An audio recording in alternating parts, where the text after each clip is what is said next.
mamarana n'izany fanateram-bokatra izany ny ekipan'ny radio Fitazantsoa amin'ity andro hoany 12 ny volana janoary 2024 ity. Ny tenako moa zany izay mitondra ny tenin'Andriamanitra dia pasteur Nambinina, anisany manana anjara ao anatin'ny ny radio atsika anatin'ny fandarana atao hoe Laingany Devoly izany. Dia kopatanana ho an'ilay ramatoa anankiray rehefa mahita anahy dia isaka miteny dia Laingany Devoly zany. Misaka miteny ahako Laingany Devoly zany. Teny kely ihany pasteur Laingany Devoly zany. Ozy Matsiasy, or madama, tsy zany eo ny Laingany Devoly so dia verina fa zany Laingany Devoly fa le fandaharana tompoko ny Laingany Devoly. Mety le miotosova maraina mety ihany miotosova maraina mety etiety ihany. Na hoe ny ahoana pasteur social le takariva amin'ny fampizary mety etiety ihany fa le Laingany Devoly kosa iny tsy mety iny. Dia tsika ry jery ny tenin'Andriamanitra ry avana ao anatin'izay Marka 10 ny 9:7 ka hatramin'ny 12:50. Marka 10 ny 9:7 ka hatramin'ny 12:50.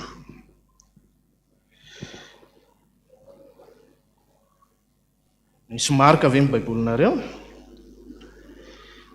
Marka 10 manomboka eo amin'ny 9:7 dia mifarana any amin'ny 12:50. Rehefa hitantsika dia raha tsika mamaky amin'ny anaran'i Jesosy manao hoe ary tonga tao Jeriko izy. Ary raha vao niala teo a Jeriko Jesosy mba amin'ny mpianany sy ny vahoaka betsaka dia nipetraka teo amoron-dalana Bartimeo jamba mpangataka, zanaky Timeo. Ary noho nyreny fa injay Jesosy avy any Nazareta dia niantso izy nanao hoe ry Jesosy zanaky Davido, mamindrafo amiko. Ary maro no miteny mafy azy mba hanginy, fa vao maika niantsoantso izy ka nanao hoe ry zanaky Davido, mamindrafo amiko. Ary Jesosy mijanona dia nanao hoe antsoa ilay jambo. Ary ny olona niantso azy ka nanao taminy hoe matoky, mitsangana miantso anao izy. 15 dia nanary ny lambany izy ka niatsambotra nakeo amin'i Jesosy.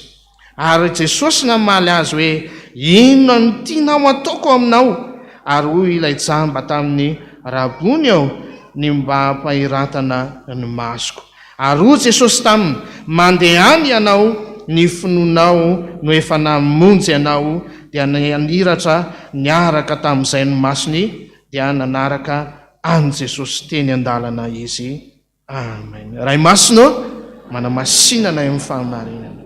ny teninao ny fahamarinana. Amen.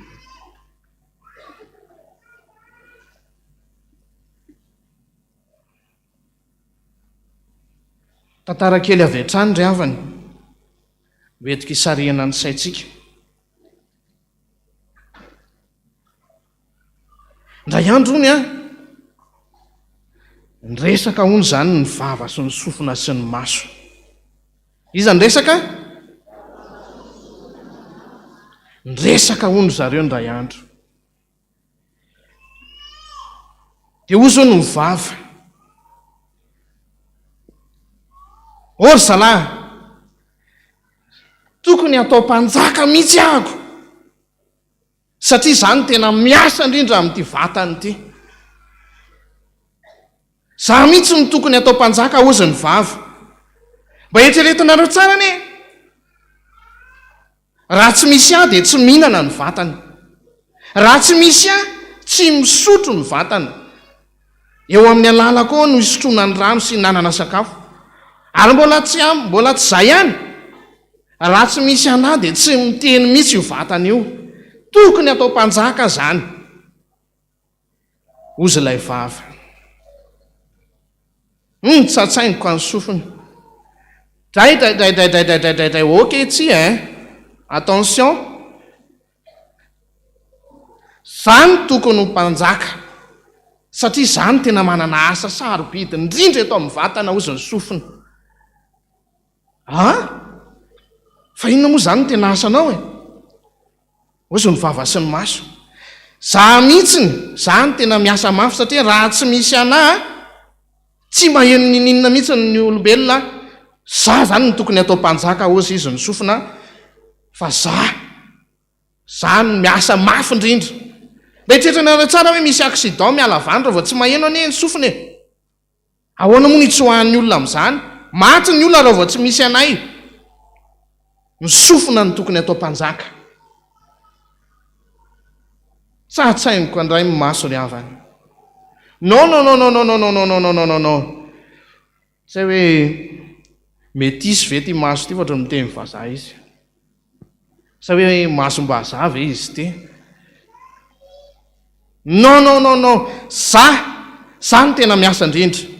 Za ny tokony atao mpanjaka ozy izy ny maso. Fa ahoana? Eritreretinareo tsara ny olombelona tompoko tsy mahita ninina mihitsy izy raha vao tsy eo zahay maso. Mandeha eny an-dalana midona am-poto ny olona, latsaka any akady ny olona raha vao tsy misy ny maso. Ianao ry vavy tsy miasa noho zahay maso ianao. Ianao ry sofina tsy miasa noho zahay maso ianao. Ahoana moa ny hinananareo sakafo raha tsy mijery ny maso? Ahoana ny hinananareo raha misy vaky tavoahangy le izy? Fa ny zahay maso no mijery zay vao afaka mihinana. Ianareo vavy. Donc noho izany ny maso no tokony ho atao mpanjaka. Raikitra ny ady hevitra teo ry havana. Ady hevitra zany ka ady hevitra. Ary mbola tsy tapitra ny ady hevitra. Fandray andro satria mpanao sodira ty olona anankiray ty. Tiany sodira tampoka amin'ny maso. Le tena hoe tokony ho atao mpanjaka hono fa ny asa indrindra. Tonga de vono maso ilany. Jamba ny maso ilany. Andriamanitra. Ahoana zany? Ary ny masoko isan'ny tena miasa fa tsy mendrika anao atao mpanjaka satria nety jamba izy. Zay le tantara kely ry havany. Niady hevitra foana izy telo mirahalahy mbola miady hevitra hatramin'izao. Inona moa no tiana ho lazaina ry havany? Raha miverina eto amin'ity tantarantsika dia tantaran'i Bartimeo. Efa fantatsika ny tantaran'i Bartimeo Jamba Bartimeo. Nanino ny Bartimeo? Jamba izy. Rehefa jamba Bartimeo tena vo mihitsy zany ny masony. Izy anankiroa mihitsy ny ray jamba dia lasa mpangataka izy. Lasa nanino izy? Lasa mpangataka. Mba eritreretanareo tsara amin'izany miasa be ny maso. Fa rehefa tsy eo ny maso tsisy dikany mihitsy ny vava sy ny sofiny. Jamba Bartimeo. Inona ny efarany? Mpangataka izy. Fandray andro nandalo amin'izay Jesosy. Efa reniny sofiny Bartimeo foana. Fa zany Jesosy zany hony nanangana tamin'ny maty, nanova ny rano tonga tovay zany Jesosy zany, nanao an'izao ny fahagagana nataony Jesosy. Nandalo izy, nandalo Jesosy. Dia reny Bartimeo fa zay hony ilay Jesosy avy any Nazareta. Tonga dia niantsoantso be mihitsy Bartimeo. Jesosy zanaky Davida, mamindrafo amiko. Jesosy zanaky Davida, mamindrafo amiko. Sakanan'ny olona izy. Fa tsy nahoany Bartimeo mihitsy. Fa tsy maintsy tonga any amin'ny Jesosy Tsy maintsy tonga any amin'ny Jesosy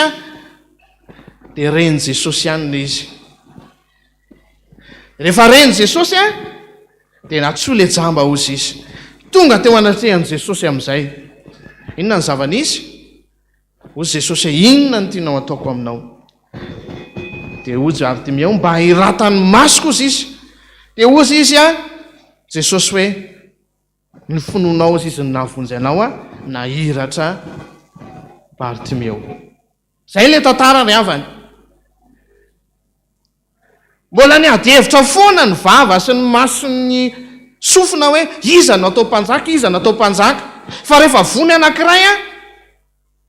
ny vava tsy nahasitrana ny anankiray, ny anankiray tsy nahasitrana ny anankiray. Mendrika atao mpanjaka sa tsy mendrika atao mpanjaka? Tsy mendrika atao mpanjaka.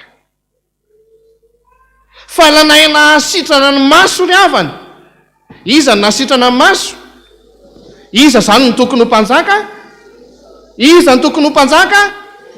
Jesosy no tokony ho mpanjaka ry havany.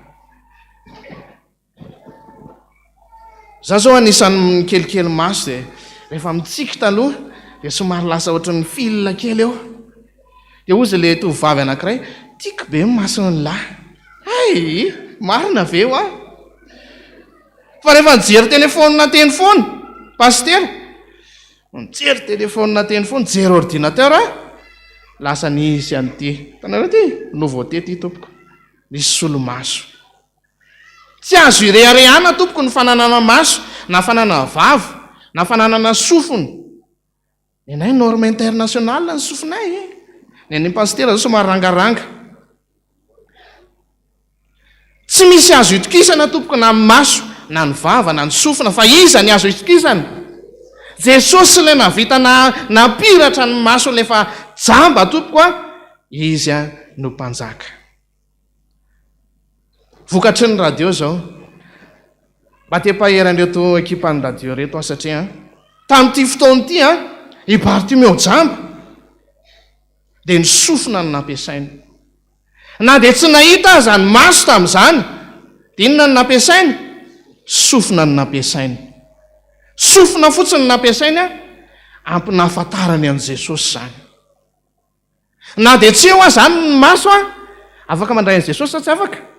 Afaka mandray an' Jesosy. Na dia tsy eo aza ohatra ny sofina na ny vava na ny tanana dia maninona? Afaka mandray an' Jesosy tsika ry havany. Fa tamin'ity fotoana ity ny Bartimeo inona no nampiasainy? Sofina aloha no nampiasainy. Mba kitio kely aloha ny sofinao aloha. Inona no nampiasainy? Sofina no nampiasainy. Sofina fotsiny nampiasainy dia nitarika ho an'ny fanasitranany zany. Satria io dia ampina amin'ny lalany an' Jesosy. Izao radio fitazatsoa zao ry havany dia anisany mitory an' Jesosy. Dia inona ny kasihany? Ny sofin'ny olona tompoko ny kasihany. Satria rehefa amin'ny radio dia atao inona? Ainona ny radio. Sanareo misy mijery radio? Oka aloha mbola mijery radio zay. Fa atao inona ny radio? Enona ny radio. Maro tompoko ny olona efa sitrana tamin'ny alalan'izao radio fitazatsoa zao. Ohatry ny Bartimeo jamba mihitsy, ny sofiny fotsiny nampiasainy tao anatin'izay dia naninona izy? Sitrana izy. Miantso an'ireo mpijoro vavolombelona izay ao anatin'ny nahita ny voninahitr'Andriamanitra tamin'izany. Miantso an'ireo efa eto ve nareo azafady? Antsoina mba hiroso ety aloha ireo mpijoro vavolombelona tompoko. Fa tao anatin'izany betsaka tompoko ny nalehanay. Satria izay ao anatin'ny sampana dia tonga any ambanivohitra any. Ray aman-dreny io radio anay io atao eo ananina bozaka kely eo dia izay sady miasa ny meno radio. Sady miasa izay ny meno mety sova maraina, sady miasa izay ny meno laingany devoly, sady miasa izay ny meno fiandratrandro ny fampizara, sady miasa izay any atokantranony sady mandry sakafo mena an'ilay takariva ny fampizara miaraka amin'ny pasteur José Alain. Sofina fotsiny nampiasaina tamin'izany dia nahita ny voninahitr'Andriamanitra zany, mpanompon'Andriamanitra zany. Maro be mihitsy tao anatin'izany satona nanankiroa fotsiny. Mba efa eto ve nareo azafady?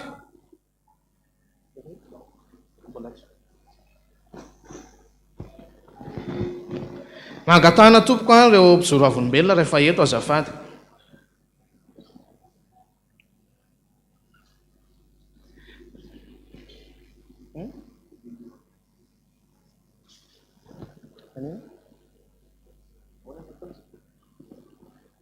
Sofina nampiasaina tamin'izany fotoana.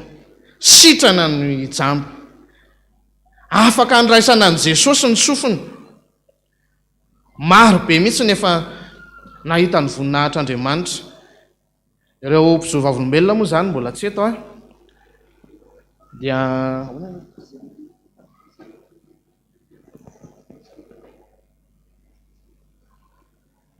tamin'izany fotoana efa ao ve afaka mandrosa ty aloha tompoka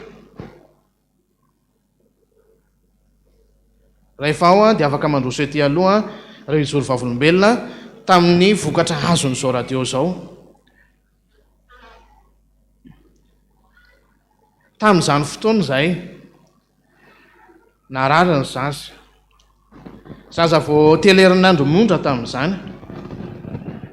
etreto tsara zany a telerinandro sepotra le zaza vao mena vavany e zany vao tonga atao amin'le dokotera tonga dia miditra hôpitaly zao dia zao tetsy akaiky tetsy tamin'izany tetsy akaiky ny rahasalama tetsy ny misy hôpitaly ny zazakely fa zany teneniko anareo mamoaka zavatra fotsifotsy be mivavana io zaza io mamoaka zavatra fotsifotsy be ozy atany anatin'ny saiko hoe maty ilay zanako tena maty ilay zanako ozy aman-tsain'ilay raha matoako tsy vitako mijery an'ity zaza ty a voaka teo an-davarangana tamin'izay ty satria etsy akaiky ny rahasalama etsy sendra nitodika dia nahita n'le lakoroa ngeza be avato ambadika vato any zany ho any vaholany lasa nakaty ampiangonana ozy aman-tsain'le madamako hoe tsy zavatra vitako eto fa alao andeha hivavaka any ampiangonana tsaroko mihitsy mantsy ny zavatra nitorin'ny radio tamin'izany fotoana zany tao ry paster za tao ry paster miora zao atao rehefa marary ametrao tanana izy ataovy distance izy ozy ry paster José Alain ataovy distance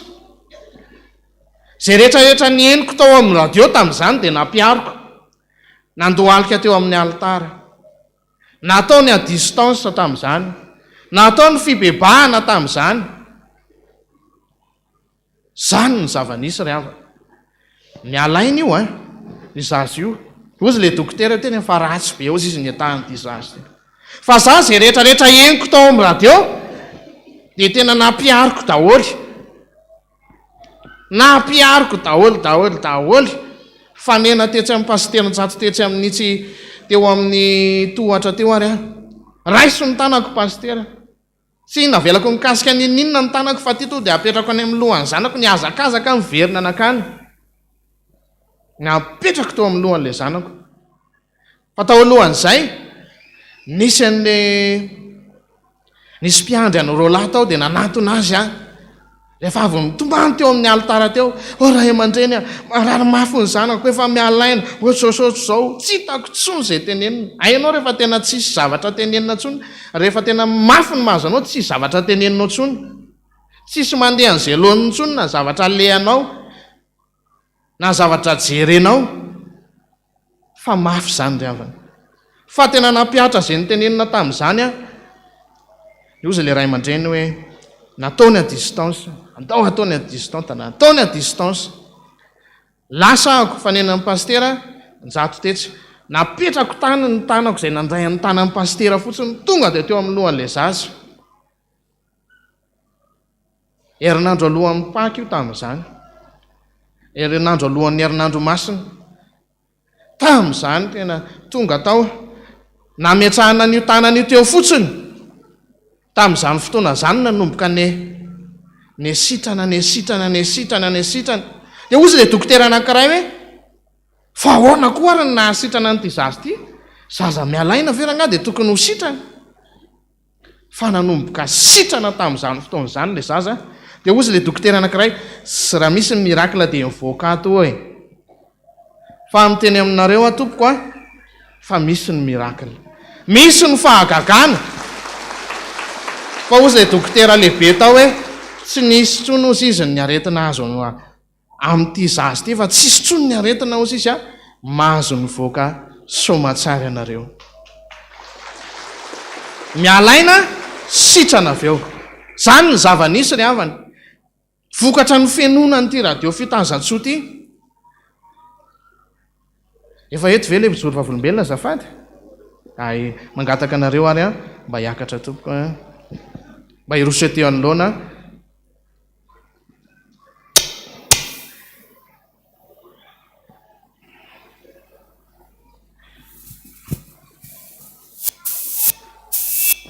Falmiarabantsika rehetra amin'ny anaran'i Jesosy efa nijoro teo moa maraina fa azafady tompoko fa tampoka indray ny ampoly za zany katolika ako dia indray andro ako manasalamba dia naheno radio Fiotazantsoa dia nisy fandraisana anjara ho an'ny mpiainy tao dia misy miteny hoe manontany an'i Jesosy dia za zany ho zay hoe nga ho afaka notaniana Jesosy dia liana be amin'ile izy dia nandeha teny ny fotoana dia nisy ankizy lahy demoniaka teny aminay za zany nanana numéro nalaiko numéro radio dia niresaka tamin'ny pasteur Anjato dia niantso anazy dia tonga tany zareo dia miaraka amin'ny mpiandry avy aty amin'ny FPVM dia nanomboka teo za lasa FPVM efa mpiandry zao dia za rery tamin'izay fa amin'izao fotoana zao bedy zany rehefa hoe ny findra FPVM bedy ny fianakaviako dia rehefa nandeha ny fotoana dia reseko lahatra ihany zareo dia ny radio Fiotazantsoa koa moa misy Facebook dia nataoko nijery tamin'ny Facebook zareo tany nanaraka an'ilay fotoam-pivavahana ilay dada mamaky nofy dia rehefa nanaraka zareo dia ohatry ny hitany zareo hoe mety ilay izy dia amin'izao fotoana izao efa 12 nisa fianakaviako atao amin'ny FPVM.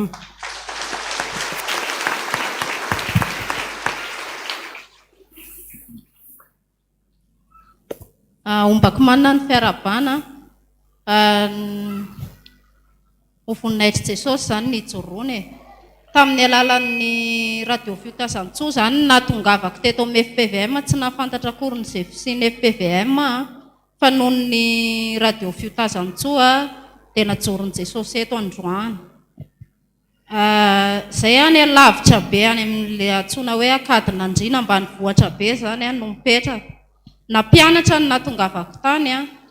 dia tany moa nomeny Jesosy vady fa tao anatin'izay tsy niteraka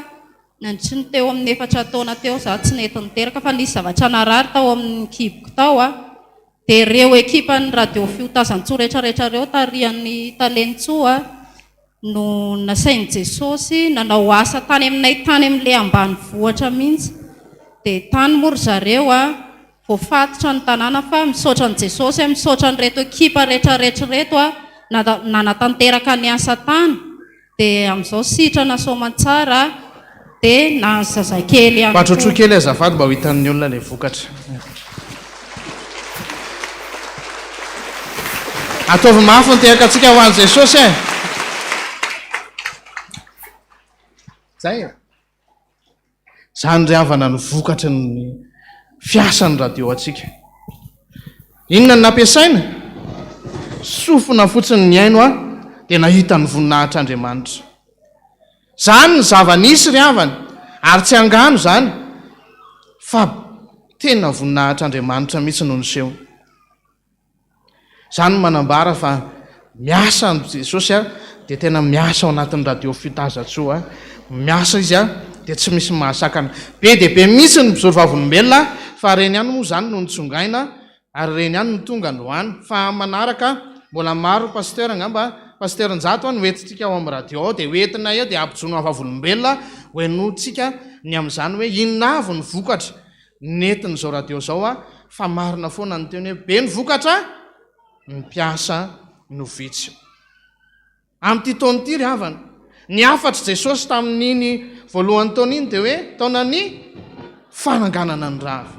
fa za tena tehteny amintsika ry havana fa zao radio Fiotazantsoa zao efa ny alohan'ity taona ity no efa nanangana ny rava tamin'ny fiainantsika rehetrarehetra maro be tompoko ny efa nitsangana ny fiainany tamin'ny alalan'izao radio Fiotazantsoa zao andao hitehaka ho an'i Jesosy tsika betsaka ny olona ny ampirorony devoly any ozy le rahalahy zay mpieno radio Fiotazantsoa naleminy ilako tapaka lalandra izy ampirorony devoly foana mivadika bibilava io fa zao ny teneny kely lainga ny devoly tompoko zany lainga ny devoly zany a fa tsy maintsy sitrany ianao ary amino an' Jesosy. Betsaka ny olona ohatra n'izany amintsika mety hampiororo ny zavatra misy.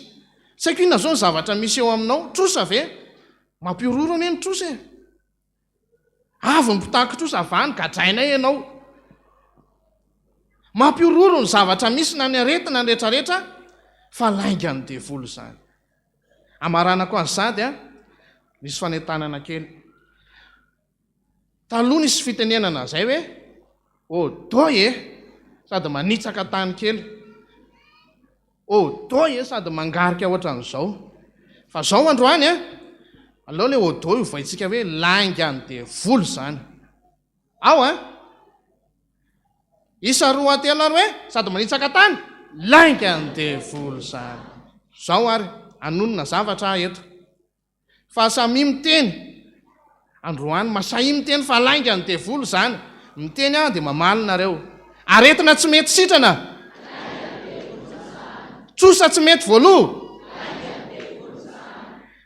Jamba tsy mahiratra. Fiainana tsy mety mitsangana. Itsao mafy any lainga ny devoly zany sady mite hafa ho an'i Jesosy ry havana. Reto ny ekipan'ny radio mahereza daholo nareo fa betsaka tompoko ny vokatra any ambadimbadika any fa mbola ho avy eo aminareo izy ijoro vavolombelona maro be ny voninahitra ho an'Andriamanitra irery any. Tsangantsika anao nira fa 2:700 ambokira FFPM tompo ovain'ny foko mba mora narina. Toy ny an'ny zazakely tsotra sady marina, tsy mialina, tsy maditra fa manao ny sitraka.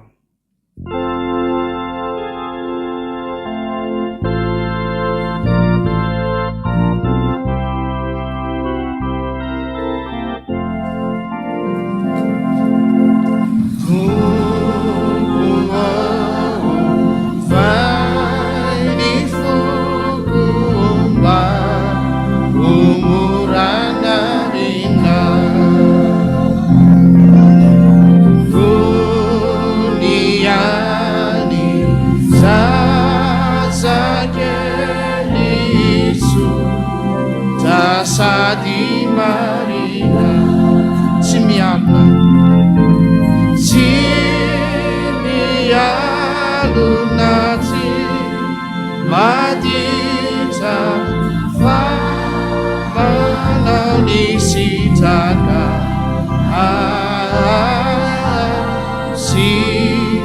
mialina, tsy maditra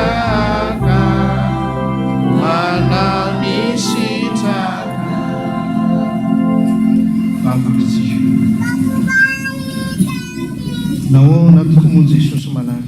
ny tsy ondrika izay androany manoloana ny fitiavana ho anay tsirairay avy. Tsy ny onona ny nanangana fiangonana fotsiny mantsy ianao Jesosy, fa mbola nampianao ihany koa Jesosy ny fitaovana izay hoentana mitoro ny filazantsara dia ny radio zany. Falon'ny fonay Jesosy malala, mahafantatra an'izany fa miasa amin'ny fomba tsy takatry ny sainay ianao Jesosy, mikaroka ny fomba rehetrarehetra ianao Jesosy malala, mba hanasitranana anay, mba hamonjena anay. Rehetra izay Jesosy malala, manoloana n'izany sitraponao, zany teninao zany, tsy misy tanteraka izay Jesosy. Ianao mikaroka ny fomba rehetrarehetra hamonjena anay, zay nefa Jesosy malala indraindray miezaka ny manalavitra anao. Miezaka izay Jesosy malala manalavitra anao amin'ny alalan'ny ditra anay. Amin'ny fotoana tokony henonay ny radio, misy mitoro teny aho, loza anay mijery Facebook Jesosy any, loza anay manao zavatra hafa, mijery film maro isan-karazany. Ianao ny te hamonjy Jesosy ary zany ny ao am-ponao dia ny hamonjy anay tsirairay avy. Kanefa Jesosy malala, zay reto dia mafy fo, zay zanak'olombelona malaza mihitsy Jesosy amin'ny fihodonana, ifonanay eto anatrehanao, ivalozanay eto anatrehanao zany androany Jesosy. Mamindrary fo mamela heloka Jesosy malala. ianao le mikariko isan'andro san'andro ny famonjenanay, androan'ny fonanay, hivalozanay, hitalaonay Jesosy malala ny famondrampo. Aninninina Jesosy fahadisoanay tamin'iny herinandro iny, mangataka izay androany Jesosy malala. Amindra fo aminay ianao Jesosy, ka hiteny amin'ny mpanomponao tsirairay avy manao hoe avy fandahatra atsika, fa na dia mena tahaka ny jaky aza ny fahotanareo dia ho votsiko tamiko ny oram-panala. Anaty mangatsakatsaka tahaka ny siny aza dia ataoko fotsy tahaka ny volon'ondry fotsiny. Misaotra Jesosy malala. Faly izay Jesosy nahazo ny famondram-po, ka dia indra nanira ny voavela heloka manao hoe sambatra ny olona izay voavela ny elo sy voasarona ny fahotana, sambatra ny olona izay tsy sain'i Jehovah elo ary tsy misy fitaka ny fanahy. Amen. Mino an'Andriamanitra ray sy tompanao lanitra sy ny tany, ary mino an Jesosy Kristy zanany lahy tokana tompontsika, izay nitorotoronina tamin'ny fanahy masina, nateraky Maria Virginy, nijanaka nanapaka Ponty Pilata, nombona tamin'ny hazo fijaliana, maty ka nalevina, nihidina tany amin'ny fiainantsika, nitsangana tamin'ny maty tamin'ny andro fahatelo, niakatra ho any an-danitra, petraka eo ankavanan'Andriamanitra ray sy tompo, avy any avy tsara ny velona sy ny maty. Mino ny fanahy masina aho, fiangonana masina maneran'izao tontolo izao, fiombonan'ny olona masina, famelan-keloka, fitsangana ny tena maty ary ny fiainana mandrakizay. Dia ho tanteraka tokoa ny izany amin'ny anaran'ny Ray sy ny Zanaka ary ny fanahy masina. Dia samy mazoto toerantsika.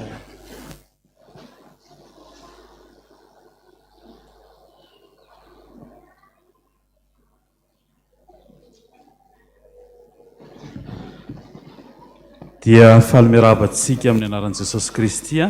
ary manonona ny fitiavany sy fiadanany amin'ny ankohonantsika tsiraray avy. Androany dia andro lehibe ho anay eo amin'ny radio Fiotazantsoa, ho antsika moa zany satria antsika io radio io dia zany ny fifaliana ho anay mijoro eto anatrehan'ny fiangonana satria te hanana zavatra tsara sy mahateotia isika. Ny antony anaovana an'izao ezaka, ny antony anaovana ny vokatra ho an'ny radio ohatr'izao dia hanatsara ny fehom-pelatanantsika. Radio Fiotazantsoa moa dia efa 7 taona zay no nitsanganany tao anatin'izay 7 taona izay dia efa marobe ny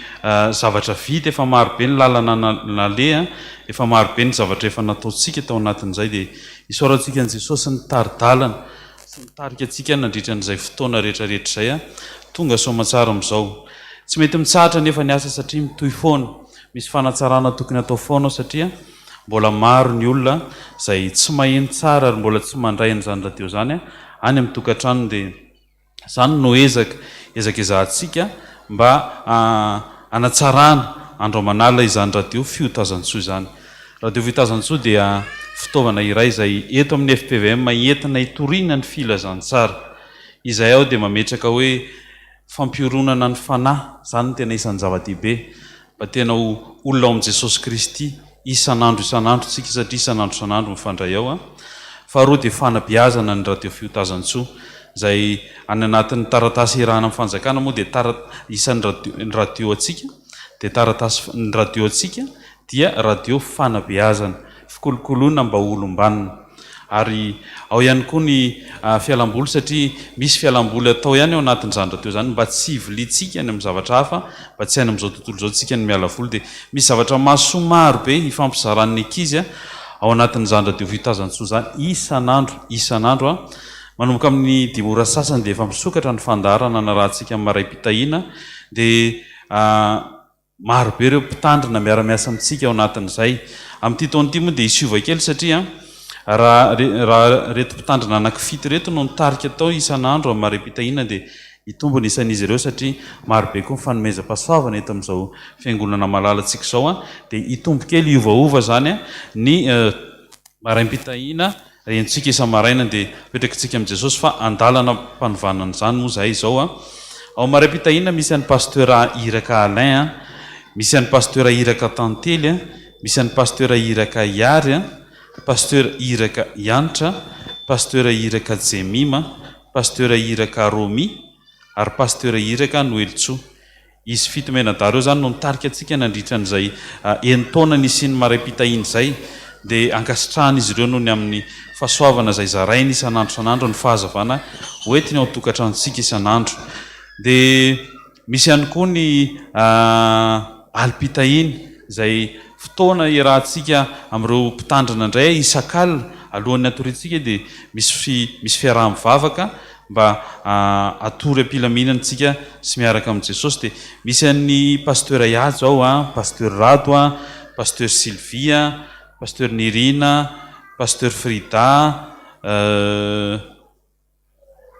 zay daholo ngamba ny pasteur manao ny alim-pitahina. Dia ankasitrahana ihany koa izy ireo miara-miasa amintsika. Zay ireo pasteur ireo dia ampahafantarana antsika fa manao asa ny sitrapo, tena hoe ampitiavana no iazakazahana eo anatanterana izay. Dia ao anatin'ny fotoana koa misy ny alina iny, misy ny rojom-bavaka izay scène de prière na sain-dada natao moa mba hitondranam-bavaka ny olana rehetrarehetra sy ny zavatra rehetra ilantsika valim-bavaka. Dia ho antsika izay mpanaraka izany dia misy an'izay ao isan-kalina ao aorianan'ny alim-pitahina, dia misy ny rojom-bavaka mba hiarahantsika ao miaraka amin'ny Madame Dina, miaraka amin'ny Rahavavy Aingo, Rahavavy Colette, Rahavavy Nirsoa. Dia zareo no miaraka amintsika ao anatin'izay fotoana izay. Misy ny vaky-teny isan'andro ho antsika izay tsy mahavaky baiboly, dia misy vaky-teny ao isan'andro iraisantsika iarahana amin'ny pasteur Iza, pasteur Iva, pasteur Tahina. Dia miaraka amin'ireo isan'andro isan'andro sika. Misy ny pasteur izy ireo pasteur Nivo moa ao anatin'ny rojom-bavaka ihany koa. Dia misy ny tocsin du jour, famakina ny teny soratra masina amin'ny alalan'ny teny vahiny.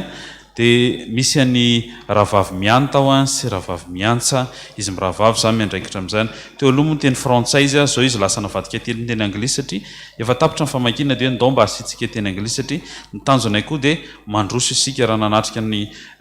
séminaire teto moa nareo tamin'ny Zoma, dia ilaina ny fahaizantsika ny teny vahiny satria zao ny tontolo zao mihitsy nefa mila n'izay fahaizana teny vahiny izay raha tiantsika handroso ireo zanakitsika sy ireo tanora ireo. Dia ilaina zany izay, dia mba hifampahazarantsika ao anatin'izay teny vahiny izay, dia tenin'Andriamanitra zany fa kitsika ao anatin'izay teny vahiny izay.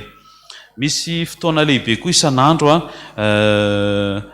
irahantsika amin'ireo pasteur mpampianatra soratra masina izay isan'ny reharehantsika mihitsy. Dia ahitana ny pasteur Alain, pasteur Irilala ary pasteur Iraka Mino, Iraka daholo moa izy ireo. Dia ankasitrahantsika izy ireo satria isaky ny alarobia izy ireo dia miaraka amintsika manazavatsika mahakasika ny baiboly sy ny hevitry ny baiboly amin'ny fiainantsika rehetrarehetra. Dia tsy adinontsika izy ireo, ankasitrahantsika izy ireo noho ny amin'izany fameza-pahasoavana izany. Ary isaorantsika izy pasteur Irilala moa dia namoaka boky mihitsy izy ihany efa afaka jifaintsika eny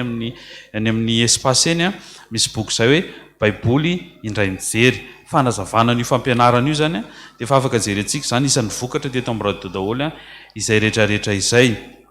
Misy ny fampianarana fahaiza-miaina satria olombanontsika araka ny teniko teo, iarahana amin'ny talentantely sy Madame Félicia isan'andro izy ireo dia mitondra amin'izay. Dia misy ny fandaharana laingan'ny devoly izay isan'ny be mpankafy indrindra,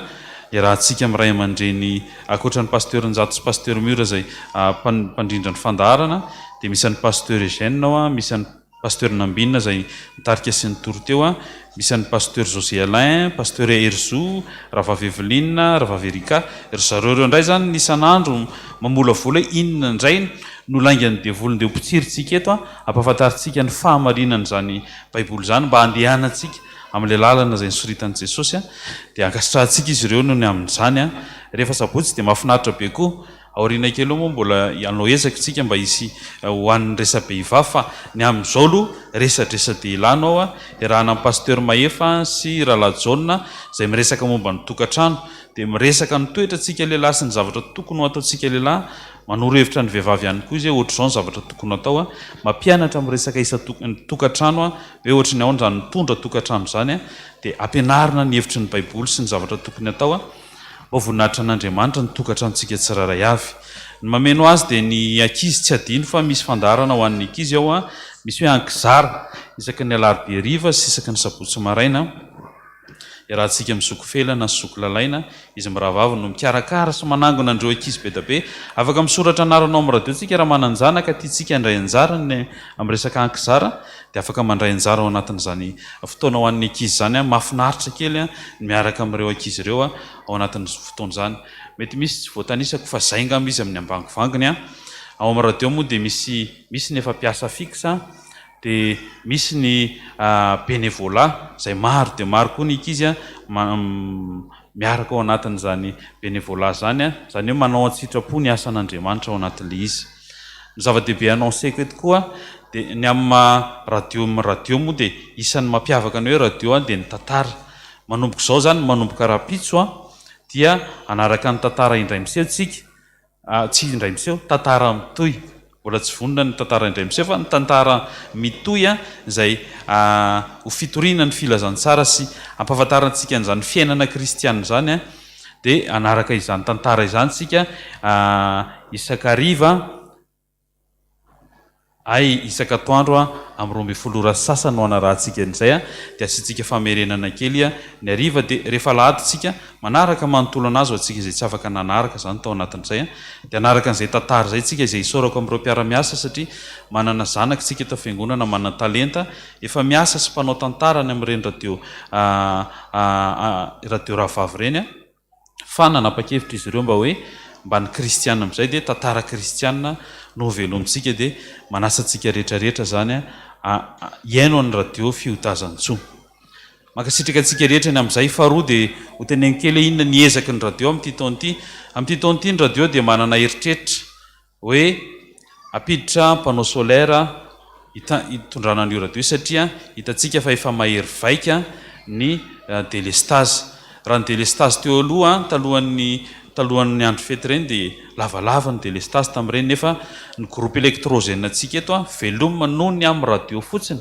zany hoe ny olona rehetra tapaka fa ny eto amintsika ny mandeha mba isian'ilay hoe isa-tokantrano mba maheno foana tsy tapaka foana ny fifandraisantsika mba mampahery isa-tokantrano tamin'ireny fotoana ireny dia 750 000 francs na 150 000 ariary ny gasoil lany isan'andro lantsika ao anatin'izay dia nieritreritra ny vory zay sy ny dada sy ny brofo be inona no entina atao fa botra etontsika raha ohatra ka olanina amin'ny gasoil daholo ny volantsika dia nanapa-kevitra izay fa apiditra mpanao solaire ho ataontsika solaire zany ny mitondra ny radio dia isan'ny ezaka lehibe foy ezaka tena ataontsika farak'izay aingana zany zay satria efa manomboka miverina zao ny délestage lavalava dia manaraka izay ny mission anampanaovin-dady aminay koa dia hoe hitaro io radio io ny radio fihodazantsoa mbola eto analamanga ihany tsika maheno mety misy ambanivohitra vitsivitsy maheno fa ny tanjona dia hoe hitarytsika ny radio fihodazantsoa any amin'ny faritra dia efa misy faritra roa zany nieritreretinay anitarana n'io radio io iara-iasa amin'ireo synodaparitra sy ireo président synodal sy ny branche synodany amin'ireo mba iara-iasa mba hanitarana an'izay mba hiparitaka ny asa fitoriana fa tsy ho antsika eto andrenivohitra ihany ny émetteur atsika anankitelo ny azontsika tao anatin'izay fitotoana izay ny émetteur ny vidintsika farany izay no miasa ao zao fa manana émetteur anankiroa tsika may simba dia mila fanamboarana na le émetteur miasa ao zao ary nisy fotoana efa somary voadona kely izy dia tsy miasa amin'ny plein puissance zany izy zany hoe tsy matanjaka tsara ny hery avoakany dia misentotsika indranay satria misy faritra na eto Antananarivo renivohitra tena mikasotsoka tsy ndrin'ny fréquence dia niezakitsika koa zany mba hamerina ny eta andreo émetteur atsika ireo mba ananantsika n'izay tanjaka sy hery ilaitsika izay mba ampivoaka tsara ny radio atsika dia techniquement fotsiny koa ampianariko tsika hoe indraindray raha mikasotsoka ny radio atsika any mety ozina hoe ny radio rehetra fa ny antsika rehetra dia ezao ahodina ihany ny antennatsika na somary amboarina ny antennatsika fa mety mahazo ihany izy ao anatin'izay dia izay rehetrarehetra izay no ezaka iarahana amintsika rehetrarehetra iangavianantsika rehetrarehetra mba anao tolo-tanana mba anao tsyomby alohatsika anavao sy anatsara izany radio fihodazantsoa izay atsika zany ho reharehantsika tsaro fa ny fiangonana hafa maniry mba hanana radio fa tsika isan'ny men'Andriamanitra izany radio fihodazantsoa zany etona dia tiankasitraka ny brofo be ny amin'ny fiarah-miasa rehetrarehetra ny amin'ny azakazaka rehetrarehetra tsy mikely soroka izy ireo amin'ny fanampianany radio fikarakarana ny retim-piasa ny radio reto any fanohanana ny amin'ny fitaovana rehetrarehetra zay tokony hovidiana eo mankasitraka ihany koa indrindrindrindra ho an'ny fiangonana tanànan-drano satria ato no mipetraka ny tanànan-drano zay moa zao dia efa mangataka mba hoe azo birao vaovao satria ny efitranona eo 9 mètre carré misy ana eo zany hoe kelikely zay nefa efa manomboka maromaro tokony hitatra dia efa tokony hanana trano lehibe zany zany studio an-radio fitazany soa zany mba ahafahana mandray ahafahana manitatra ny zavatra rehetrarehetra zay atao dia ankasitrahantsika ny fitandremana tanànan-drano fa hikarakaratsika izy eo anatin'izay todika amin'ny dady zay mankasitraka dada noho ny amin'ny torohevitra noho ny amin'ny fitondranam-bavaka noho ny amin'ny fankahirezana zay hoentinao amin'ireo ankizy ireo isan'andro san'andro ny amin'ny zavatra maro be zay nataony dady tamaraina moa efa nanolotra fanomezana ho an'ny dady zay dia ankasitrahany dada ny amin'izay fitondranam-bavaka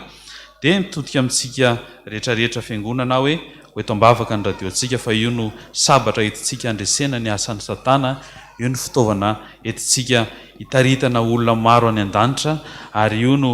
fitaovana iray hitezana ny fanahintsika isan'andro san'andro eto am-piangonantsika larobi sy alahady ihany tsika ny mety ato fa ny radio fitazantsika kosa dia isan'andro san'andro dia mitsidika ny tokantranonao mba hampahery anao ampiorina ny finoanao ary anananao fiainana ao amin'i Jesosy Kristy mankasitraka antsika rehetrarehetra mankasitraka ny any ampitan-dranomasina rehetrarehetra ny radio fitazantsika moa tsy io radio antsika io fotsiny fa na ny fampitana mivantana ny fotoan-dehibe rehetrarehetra ny fanokanana isaky ny toby rehetrarehetra dia ezaka ezahandreo ankizy ireo mba anaparitahana n'izany rehetrarehetra zany dia mankasitraka antsika rehetrarehetra dia farana angamba mba tiako hitsangana ny ekipa ny radio rehetrarehetra dia omentsika teka satria ireo no miazakazaka andro amanalina isan'andro san'andro manatanteraka ny asa fanompoana eo anivon'izany radio zany dia mangataka antsika rehetrarehetra mba hitehaka ao an'reto ekipako reto fa tena ekipa mahafinaritra ireo ekipa tsy miala ireo ary miaramily ireo dia akasitrahantsika izy maromaro moa fa mbola any ambony any manisa rakitra ny sasany fa ireo ny ekipanay misy any Erlala ao pasteur Miora pasteur Njato Natasamiranto Erika Minsoa Rahalatoky izay manao ny fotoan-dehilahy tena lehilahy Nadia Fensoa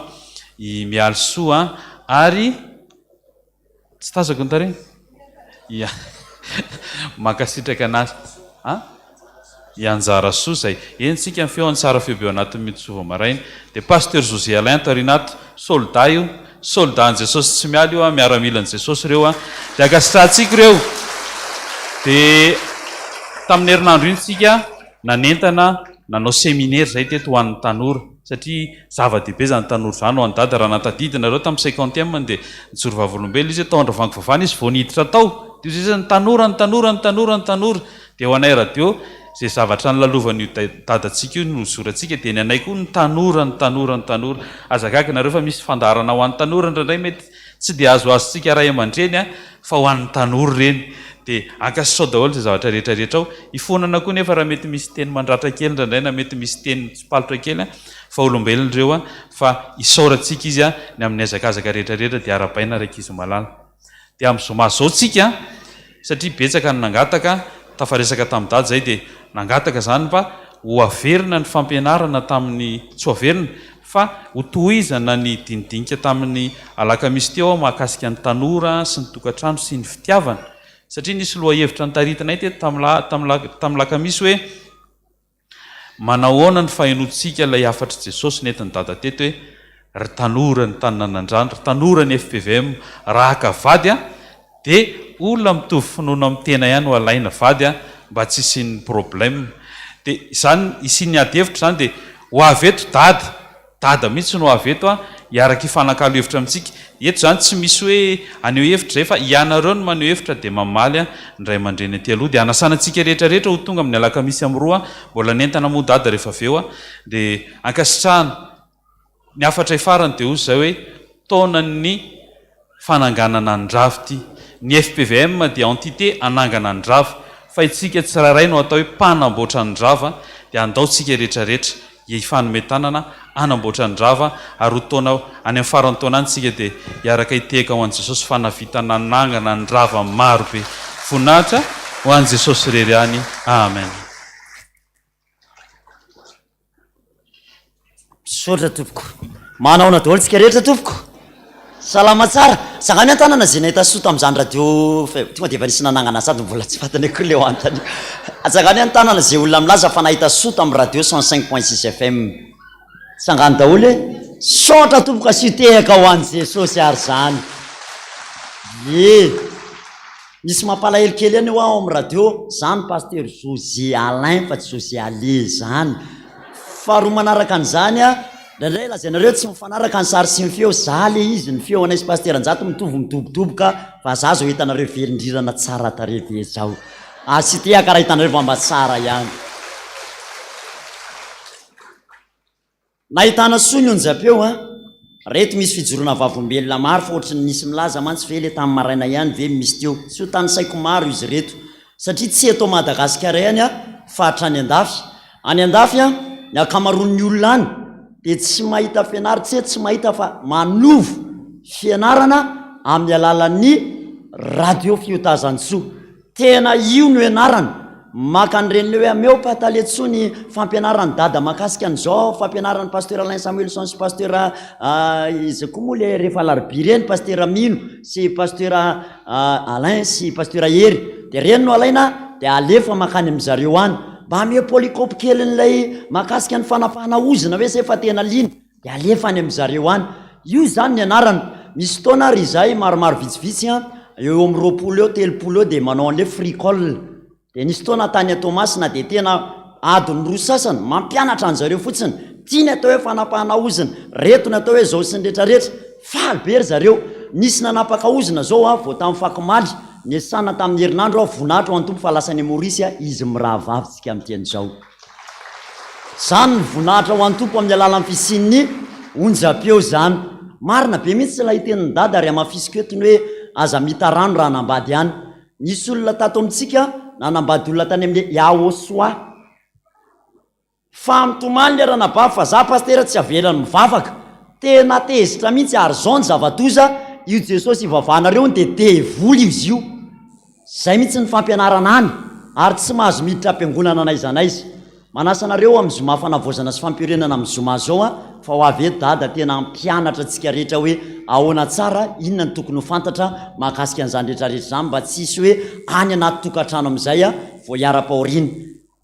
Namentso vitre dia mijoro vavombelona tao amin'ny Facebook miaraba tompoko tena nazaoko fianarana maro be ty radio Fiotazantsoa ty tahaka ny fanamasinana rano, fandroana devoly, fampianarana ara-tokantrano sy ny fanambadiana. Efa namoy foa tamin'ny fiainako fa tamin'ny alalan'ity radio ty dia nahita fampahirezana ray aman-dreny misaotra anareo ny amin'izany radio Fiotazantsoa zany. Miaraba pasteur ny soa azoko tamin'ny radio dia tena maro tsy tambisaina fa nivadiko izay mbola tsy ny fo mihitsy dia ankehitriny izy indray no milaza hoe alefaso ho ale maray-pitahina ary efa manomboka mangetahitany Jesosy izy amintsika amin'teny zao efa afaka sikara ihany koa. Fijoroana vavolombelona manaraka ihany koa dia ny hoe ty tena nandona ny foko tamin'ny zoma. Misaotra pasteur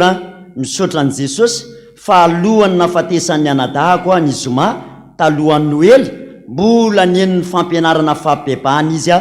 vitsy zay dia maty izy taorinan'izay Kristina Ramanandray be no nanoratra an'izany. Fifaliana manomeritreritra hoe nisy olona mibebaka direkta tonga dia any an-danitra noho ny fisian'ny onjam-peo zany. Ataovy mafy mitehaka fa zany fifaliana zany ho an'i Jesosy zany. Zay dia efa manao fanamby foana hoe raha mbola velona zay dia tsy mivily amin'ny fampianarana napetraka dadany ao amin'ny onjam-peo ary mitana an'izany foantsika. Mihaino ny fampianarana dady zay rehefa zoma efa alahady dia averina kely dia iny no averina sy somary amafisiny zany ao amin'ny onjam-peo antsika eo zany. Dia manasa antsika hatrany fa maro be moa izy ato tany nisy taona koa le ekipany radio tety fiangonana. Laza taminareo fa efa nanisa zao tamin'ity taona ity fotsiny dia 920 ny fiangonana voatetin'ny radio Fiotazantsoa zany. Amin'ny alalan'ireny fifadikanina sy lay na koa moa le zavatra hoentina an'ireny le zoma fanavozana hoentina tany farany teo sady mampita hafatra ho anareo ihany faly be pasteur Hery Tsororo Mandidy talohan'ny Odiny Mandry. ny ony zay ny krismasy arivo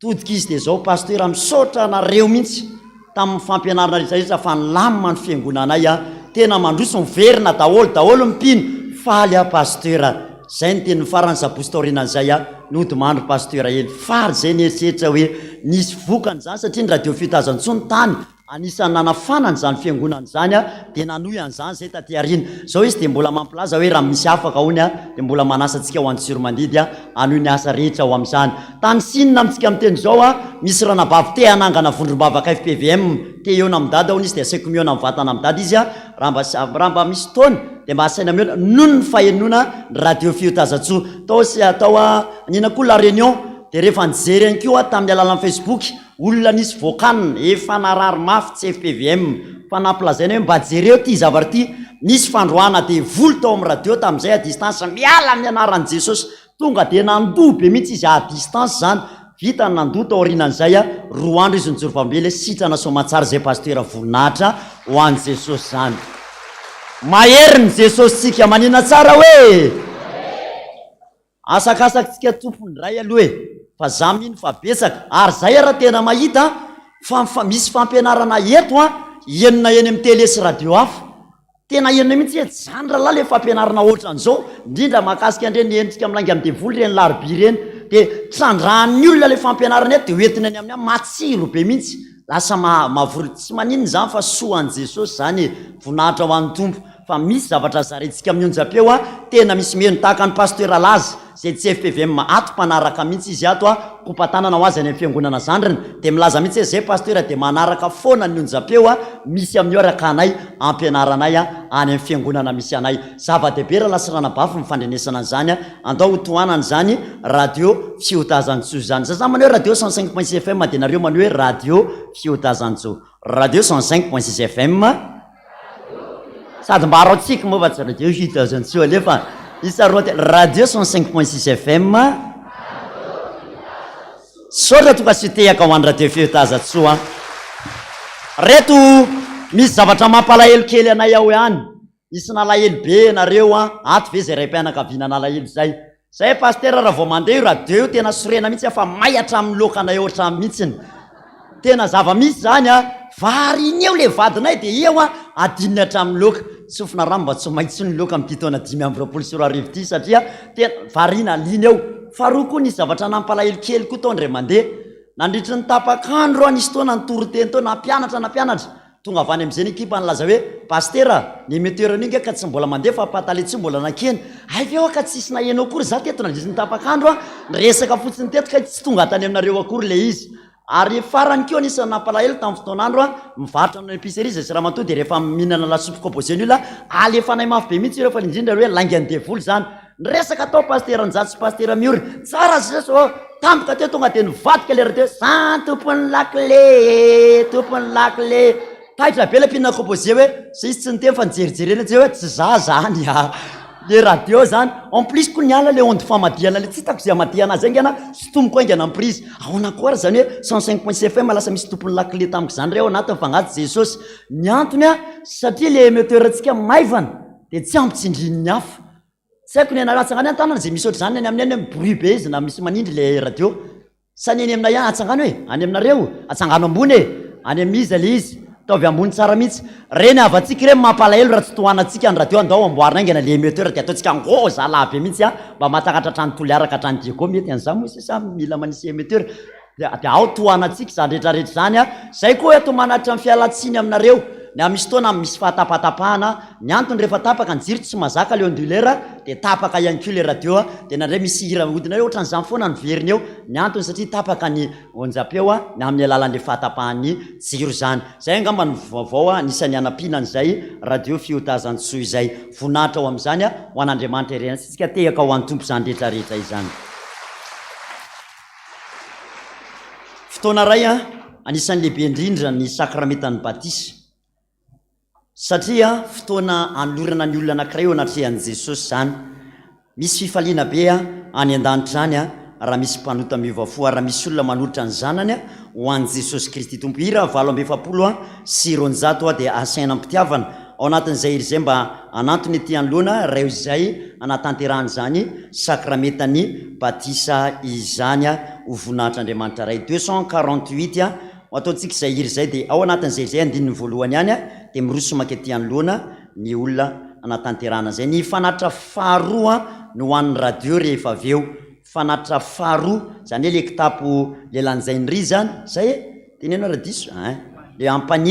ampanie no hoan'ny radio satria nazo teny kely za tamin'ny laviza mihitsy maninona paster tsy nitenena hoe antsany radio le izy sy radio zao hoe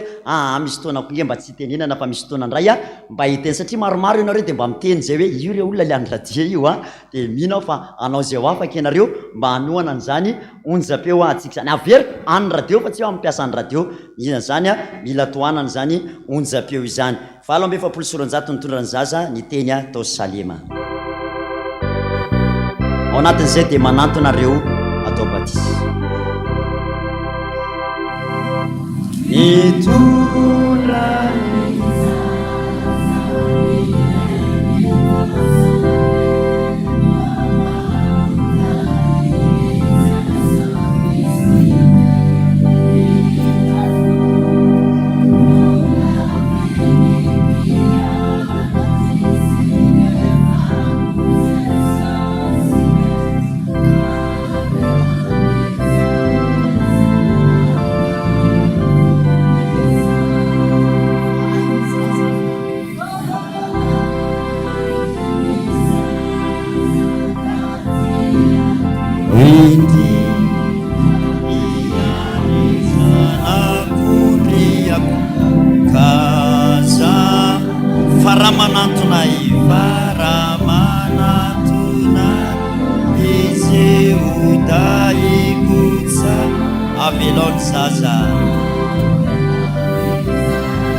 misy ny teny oentina manorina zavatra rehetra orina dia ny tsara fototra indrindra dia izay miorina eo ambony vatolampy ny tenin'Andriamanitra dia vatolampy ampy hanorenana ny fiainantsika ray manontolo satria ny fiainany reto zanakitsika reto ho aorina ao anatin'izany ka ino tsara zany teny fanorenana zany amin'ny anaran'i Jesosy Kristy tompo ary Jesosy nanantona dia ny teniny aminy ka nanao hoe efa nomena ny fahefana rehetra any an-danitra sy tean-tany koa mandehany ianareo dia atao mpianatro ny firenena rehetra manao batisa azy ho amin'ny anaran'ny Ray sy ny Zanaka ary ny Fanahy Masina sady mampianatra azy hitandrina azy rehetra nandidiko anareo ary indro momba anareo mandrakariva amandra-pahatonga ny fahataperana izao tontolo izao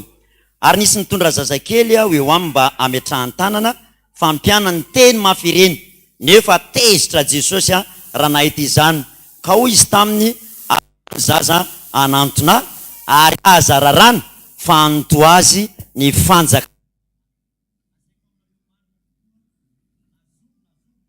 fanjakana fitra amin'ny akory ary nitrotro ny zaza izy dia nametra tanana taminy ka nitsodrano azy amen zany fanekena zany teny zany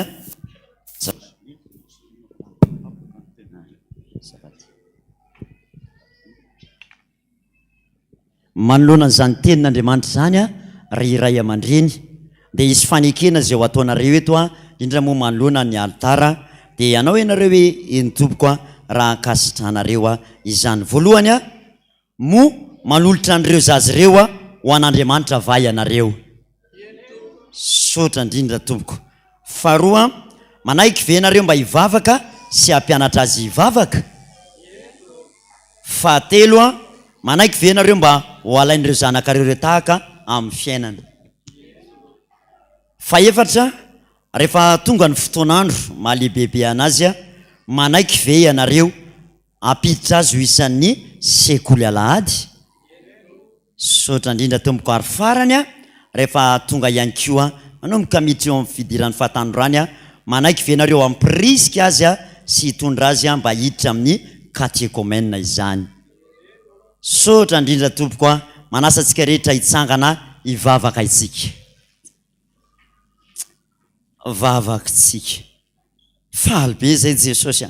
misy ray aman-dreny resy lahatra manolotra ny zanany ray ho amin'ny sakramentany batisa ary inoko a fa fifaliana be mihitsy any an-danitra any satria misy anarana hosoratana ndray ao am-boky ny fiainanao be loatra ny olona mivarina any amin'ny elo any zay mampidradradradra sy mampitomany anao hatonga anao tompo manao ny ezaka faratampony amin'izao farany zao a hanorina indray zay rehetrarehetra efa rava Jesosy reto a misy ankonana hoentiny avy hatrany ny zanany tompo mba haorina ao aminao mba tsy vilo amin'ny akaviana ao amin'ny akavanana fa araky ny fanekena masina zay nataony tseo a dia manaiky izy ireo zay rehetrarehetra napetraka ao taminy ko ankehitriny ary tompo a mametraka an'izany eo am-pilatananao ao Jesosy ny rano zay hoentina ihany koa natanterahana an'izany sakramenta amin'ny batisa zany zay tsy nambolenao dia ho levina ao anatin'izany rano zany a ary amasininy zany ho tonga rahanao rehefa atao ihany koa zany batisa izany ary ny tenako tompo dia ataovy mandrakariva ho fitaovana mahomby indrindra eo am-pilatananao ny tanako a ho solotananao a ho voninahitry ny anaranao misaotra indrindra Jesosy a dia rainy mandrak izay ny anaranao masina amen mahazo toerana toko fanambiana soa Maria fameno fanambiana soa itokina miaro fameno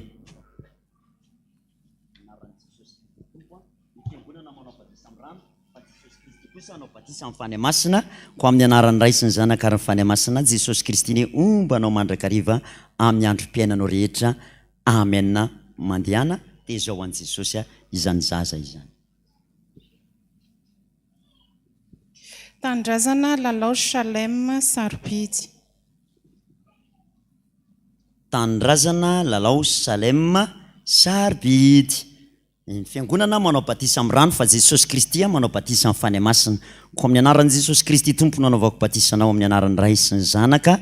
ary ny fany masina Jehovah Andriamanitra rainao any hitantana sy hivimbinanao amin'ny androm-piainanao rehetra ka ho izy aminao hoe zanako ianao asan-tanako aoka fahaditiko mandrakizay amen entoka dia zao ho an'ny tompo Jesus Tandrazana Yanel tandrazana Lucendro zay mihitsy tandrazana Lucendro Yanel ny fiangonana manao batisa amin'ny rano fa Jesosy Kristy manao batisa amin'ny fany masina ko amin'ny anaran'ny ray sy ny zanaka ary ny fany masina no anaovako batisa anao ho isan'ny zanak'Andriamanitra hoe Jesosy aminao hoe indro zany olo-tsainanao ka hitsinjanao ampianatra anao zay lalaka lianao ka ny mesaina ho anao amen entoka dia zao ho an'ny tompo izazy Razafindray be Arena Mathieu Razafindray be Arena Mathieu izy izy Ove Mathieu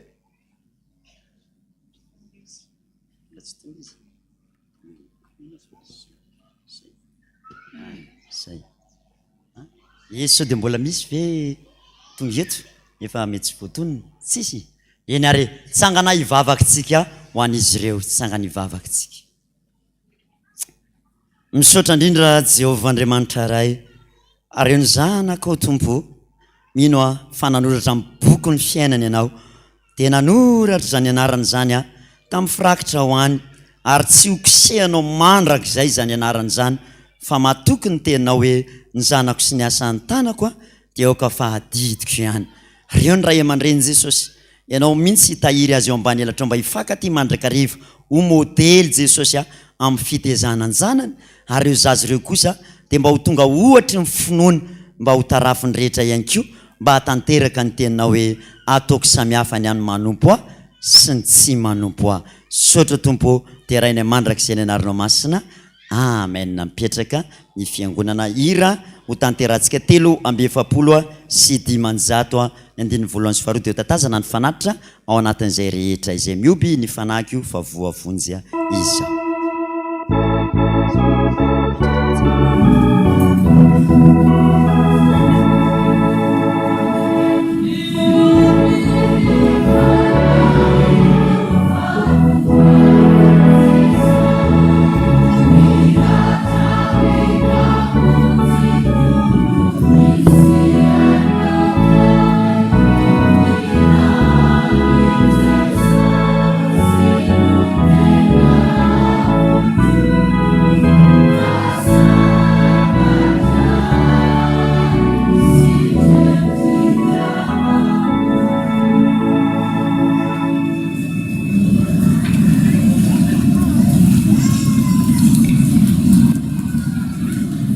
mbola mitsika rery havana ny fahasoavana sy ny fiadanana avy amin'ny Andriamanitra ray sy Jesosy Kristy tompontsika. Dia faly miarabantsika indray hatratra izao alahady andro tsara izao. Faly miaraba ihany koa ny radio Fitazatsoa amin'izao fananderam-bokatra androany izao ingany ka tena mba fitaovana oe-pilatanan'Andriamanitra koa ny radio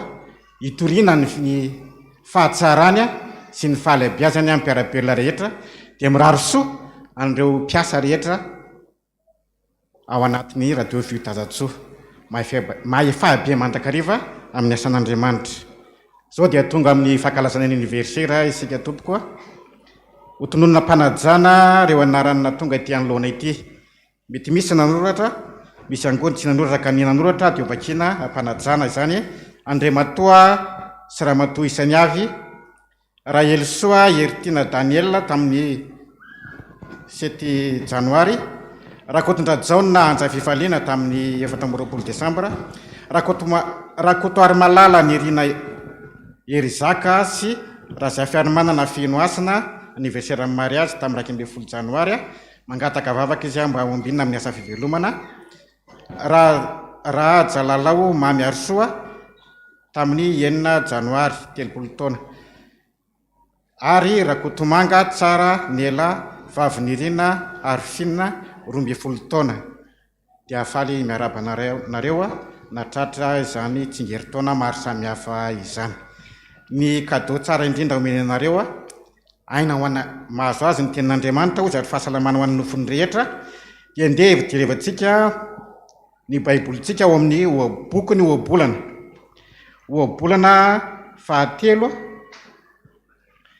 ohabolana fahatelo ka ny andininy faharoa sy ny andininy fahaenina. Ohabolana fahatelo vakina amin'ny andininy faharoa sy fahaenina. Vaky toy izao amin'ny anaran'i Jesosy manao hoe fa andro maro sy taona ela iainana ary fiadanana no anampino anao. Amin'ny fahaenina maneke azy amin'ny alianao rehetra fa izy andamina ny lalanao. Amen. Miara-mitsangana isika hitondram-bavaka azy ireo. Vavaka isika. Dia mbola tsy mitsahatra midera sy mankalazanao izay Jesosy noho ny tombonandro mpahavelomana azy omenao anay tsiraray avy. Tavavory eto amin'ity trano izay natokana hiantsona ny anaranao ity izay menakavy. Tonga eo naminao eto izay Jesosy hankalaza sy hidera ny voninahitra anao eto. Mamindrafo aminay raha sendra misy zavatra nataonay tsy natanterahana eo ny atrehanao dia koa fa olo-kandaly tokoa izay ary tsy misy manao ny marina na dia iray aza ho ianao ary tsy misy manao ny tsara. Mifona aminao izay raha mety misy zavatra nataonay tsy fantaka tamin'ny sitraponao. Ankehitriny kosa izay Jesosy dia mangataka aminao. Na nanoratra anarana tsy nanoratra anarana Jesosy tonga amin'izao toerana izao fa mankalaza ny tsingeritaona maro samihafa noho ny tombonandro izay nomeny anao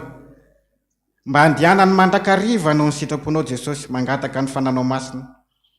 Ao koa no mangataka Jesosy amin'ny asa fivelomana ny amin'ny tokantrano mba handaminanao izany rehetrarehetra izany Jesosy. Dia mametraka feno ny fiainana tsiraray avy eo ambanin'ny fahatsaranao izay Tompo, na ny tongeto na ny tsy tongeto. Mba tena aina ho anay tokoa fa nilo ny tongotray sy fanazavana lalanay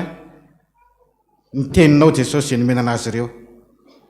Vavaka manokana ihany koa izay Jesosy amin'ny radio Fitazatsoa engany ny fananao masina hitari-dalana mandrakariva ka hataona olona maro dia maro hanaraka anao n'izany Jesosy.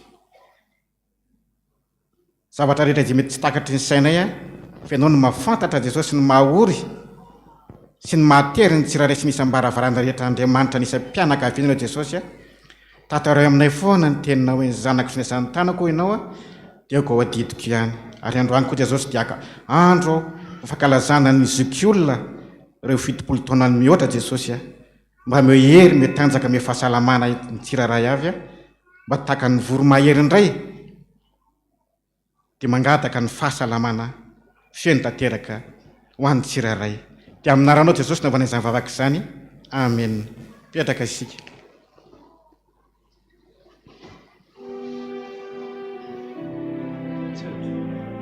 Sotra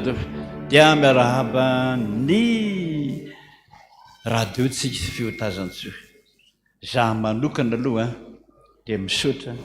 midera ny tompona ndraikitra rehetrarehetrarehetra mandray anjara amin'izany radio zany. Za manokana dia miteny aminareo mihitsy sao tena ary elatra mihitsy le FPVM hatramin'ny isin'ny radio fiotazantsoa. Sotra Jesosy mba fantatrareo moa ny abeany zany toerana tratran'ny radio fiotazantsoa zany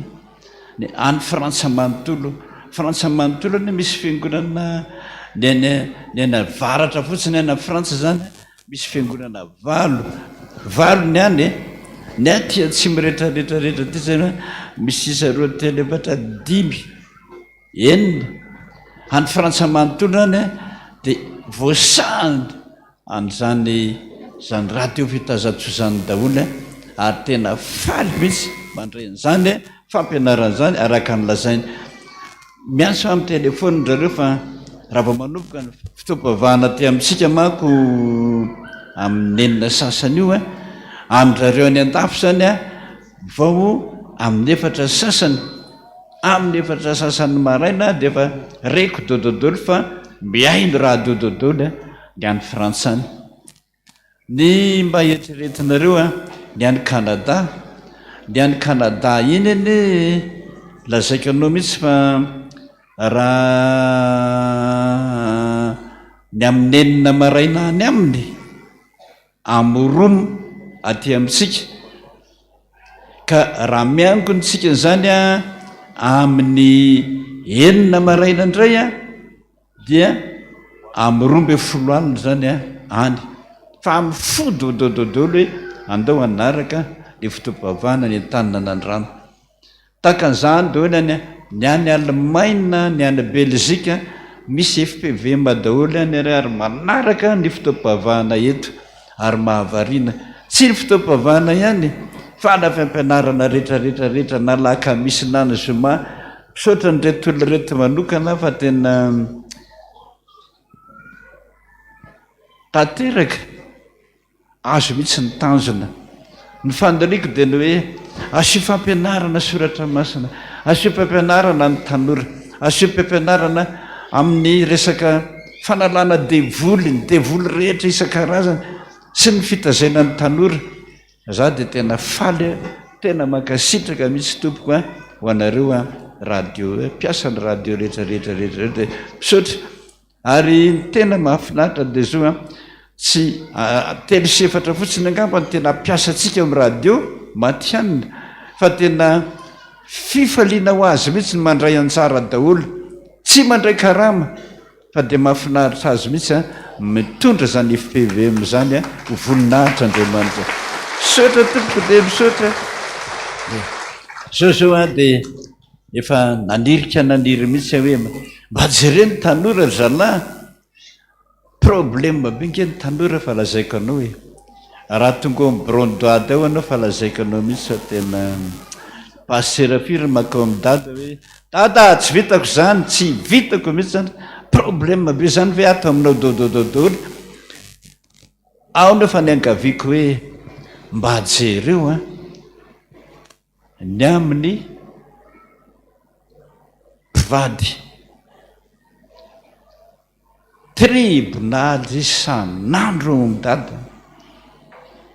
zany ny tena hoe mila mifanao totondry alaina daholo mpahay lalàna rehetrarehetra zao ane ny fahavoazana zao ane ny zava-doza raha misaraka ianareo atsona daholo zay rehetrarehetra mahalala mba jerenareo fa mahalasa dala akizy mihitsy ny fisaraha-panambadiana tsy mety mianatra tsony tsy azo tenenina tsony tsy lambotra mpangalatra makorelona zany daholo no avelan'ny ray aman-dreny misaraka mba jereo zany fa mafy be ny raharaha zany ao amin'ny birao ao dia misaotra nareo amin'izany fa tanora koa ngeka tena misaotra nareo amin'izay mahazo indray a dia ho tonga dao daholo tsika rehetrarehetra fa vahoaka beny eo ny ankizy sy ny adalan'le ankizy tenenina tsy mety alefa am'izao a kikika mitomany mame tsiny an'andriamanitra tsy mivavaka tsony zava-doza nge zany fa de misaotra anareo mampianatra azy hoe zao ny izy anaka misaotra anareo e za de faly manokana marina fa ny fotoana andrenesako ny radio ny tsy mitovy amin'ny anareo hoe raha vao mandritra ny atoandro rehetrarehetrarehetrarehetra moa de efa ao amin'ny fandraisan'olona aloha zay mifiainako sendra mandeha amin'ny fiarakodiany malala hoe tsara be zany tsara be zany tsara be zany ndraindray ny riva ndraindray ny ataondra ndraindray amin'ny alinara mbola any ambony fiarakodia ihany de misaotra nareo a misaotra hoe tsara tanteraka ny faniriana leletsy fa de misaotra e misaotra raha mitovy hevitra amiko nareo de mitiafa mafy hoe elavelona misaotra toka de ny fanirinay faniritsika zao de ny hoe mba anitatra an'izany radio zany any amin'ny province hafa adiniko ny teny teo fa hatrany la réunion ane manaraka an'izany hatrany morisiny manaraka an'izany ary tsy any Maurice any fa tonga trany Seychelles Comore misy FPVM daholo ny any reny zao afa isy fotoana andehanana any anokana mpiandry any amin'ny nankiray any volana 10 janvier ty de ny anankiray any volana mars any mba eritreretinao zany fa tena sandrahaka mihitsy le FPVM ary reny daholo ny tena hoe ny fanarahanay ny radio fiotazatsoa mahatonga anay miroborobo tahaka an'izany paselaka de misaotra atsika rehetrarehetra de zay ny any velany fa netitoerany kosa de miezaka am'izay tsika mba apisy radio hoeno hatrany faritra mba tondra zaka rehetrarehetra iny satria ny tamatavy hatrany tamatavy reo zao ny akaiky de rehefa misy ny fotoana zay azotsika atao mihitsiny satria mbola lafo be ny appareil mahatanteraka an'izany ka de raha misy azotsika atao anareo vatana solotry ny tany tena fitoriana amin'ny filazantsara tsy ny miteny ihany fa ny fandraisana anjara amin'ny vola de tena zava-dehibe eo anatren'Andriamanitra ka de misaotra tsika rehetrarehetra amin'izany dia anao intianarany fiamparabana andreo avatsika ray aman-drenitsika zokolonareo isika ankeo-maraina ara de misy 50 taona efa mahery misaotra an'Andriamanitra tsika manana an'izany fa tena sananeno milaza ny fitahina amen'Andriamanitra atsika zay fa ny angatahako aminareo rehefa lehibe ny olona manomboka ny amin'ny 90 taona any de efa be dehibe ny mivaralila tsy fantatra tsony zay teniny ao an-trano teniteny foana ndrindrindrindra fa de kizitina betsa aza toninenina mihitsy fa tena mamono de voly daholo zany miangavy atsika rehetrarehetra tsy jery na metsiny fotsiny hoe kizitim-belona be ny eo aminay tandremo le manangana ny rava asa dininao zany mangatahany rehefa hitanao fa hafahafa izy makampiandry esao raha mpiandry anao aza mipetraka fotsiny fa de voly rehefa lehibebe ny olona tena betsaka mihitsy ao an-trano ny akivy ianao ny tadiavana tsy ampivavaka an'le antitra tsony ny tadiavana jereo reny fa aza jerena fotsiny fa zany mampanangana ny rava antsika mianakavy misaotra tompoka ka dia hitodika amin'Andriamanitra sika mba hivavaka hisaotra azy amin'ny hira 750 aza mba manadino ny rainao sy ny reninao so dia adino izy rehefa antitra so tsy roahana devoly ntsony izy rehefa antitra tsy entina mivavaka ntsony izy rehefa antitra aza adino andino ny voalohany ihany tsangantsika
misaotra Jesosy misaotra raha miteny ianao Jesosy manao hoe iverina anjary ho tahaka ny any voromahery ny fahatany ranao hiazakazaka nefa tsy ho sasatra tsy misy olombelona n'izany etỳ an-tany Jesosy naray ara izay miazakazaka rehetra tsy maintsy sasatra fa ianao no milaza fa misy olona tsy sasatra mihitsy miazakazaka manao ny asanao zany ny fanirianay mba hanana an'izany mihitsy ty fiangonana ity anao ny asanao tokoa na lavitra na akaiky na ho an-tanàna miasa foana tsy sasatra foana vavaka foana hitsodrany foana ampianatra foana ny ankizy ao an-tranao hainao zany Jesosy ka dia engany izay rehetrarehetra zokiolona rehetra tsy hipetrapetraka potsiny fa andray tahaka ny andray angady andray sobika vaovao ndray fiainana vaovao ndray indrindra Jesosy adidy vaovao apetraka ao aminay mba tsy hidirany devoly zay amin'ny andro fahalebiazanay fiangonana Jesosy dia miarahaba azy ihany mandalo dahony zany fa lay ny tananay mandray azy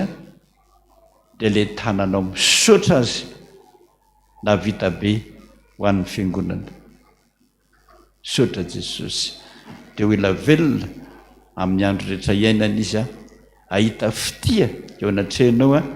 ary hita indrindraindrindra ny fiadananao amin'ny andro fahalembiazana dia ho tahaka izany ny fiangonana rehetra Jesosy ho feno fitahiana ny anaranao ny angatahako izany amen petraka isika dia misaotra an'Andriamanitra isika amin'izany ka dia ho avy eto daholo itsika rehetrarehetrarehetra feno 70 taona no miakatra zany nataontsika dia anao ny herisika fa 7 ambokiratsika hoe Andriamanitra fitiavana ianao ka mihevitra ny mombanay ety fa raha mifomarainy zay tsy afaka ombavanay tompo hoe ampoanay ny fahasoavanao tsangana daholo lahatra daholo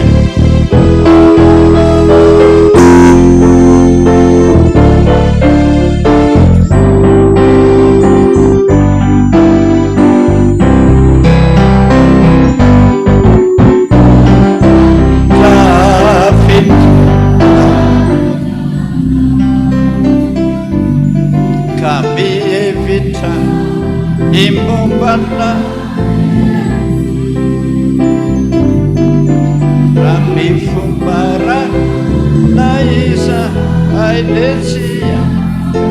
awa papa na yue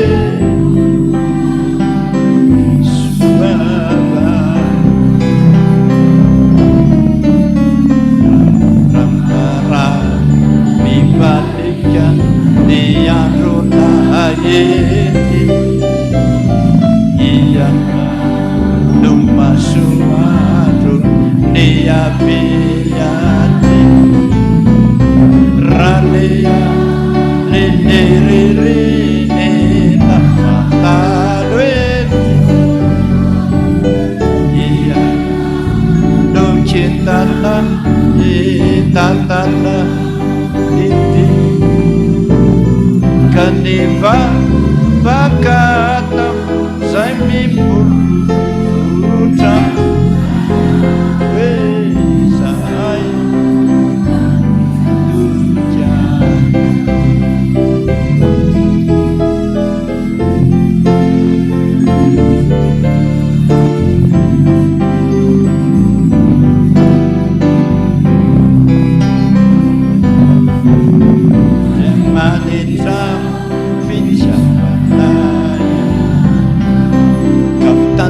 Tianai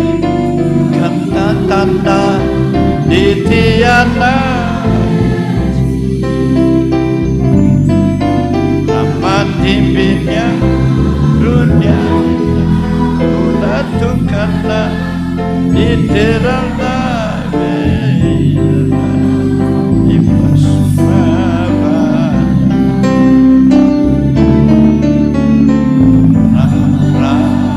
nami berija iya biadi ratia leniriri na iya na nukitana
tompoko dia misotranareo a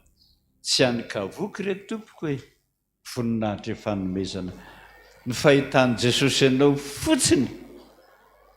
miona amin'eto a hitahiny ianao zany amin'ny andro iainanao sotra to anoditra fanaty rahantsika izao a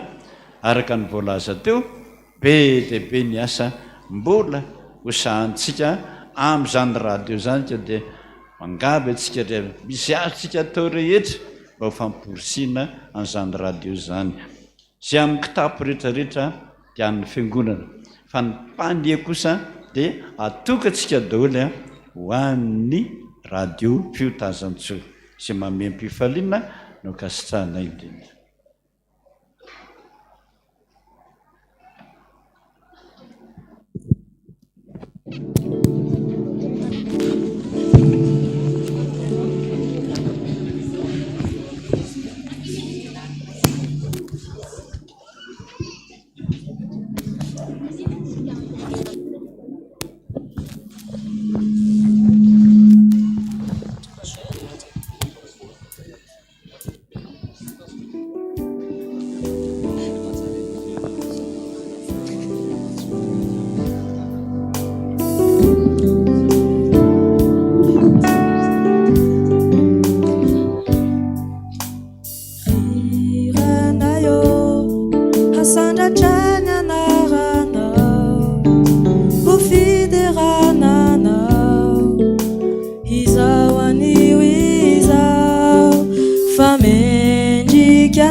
sourire iray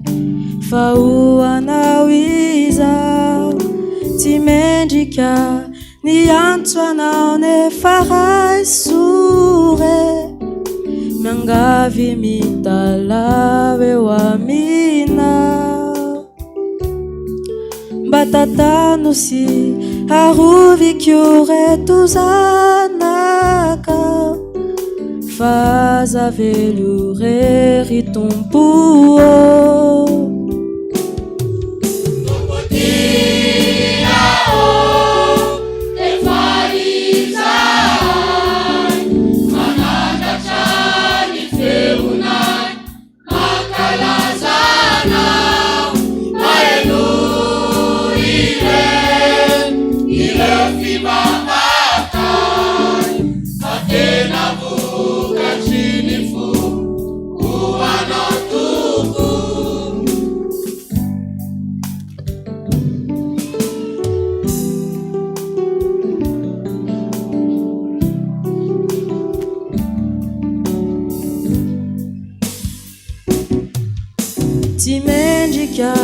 Niantso anao nefa ray sore miangavy mitalao eo aminao mba tatano sy arovik'io reto zanakao faza velo rery tompo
dia ho amintsika rehetra ny fahasoavana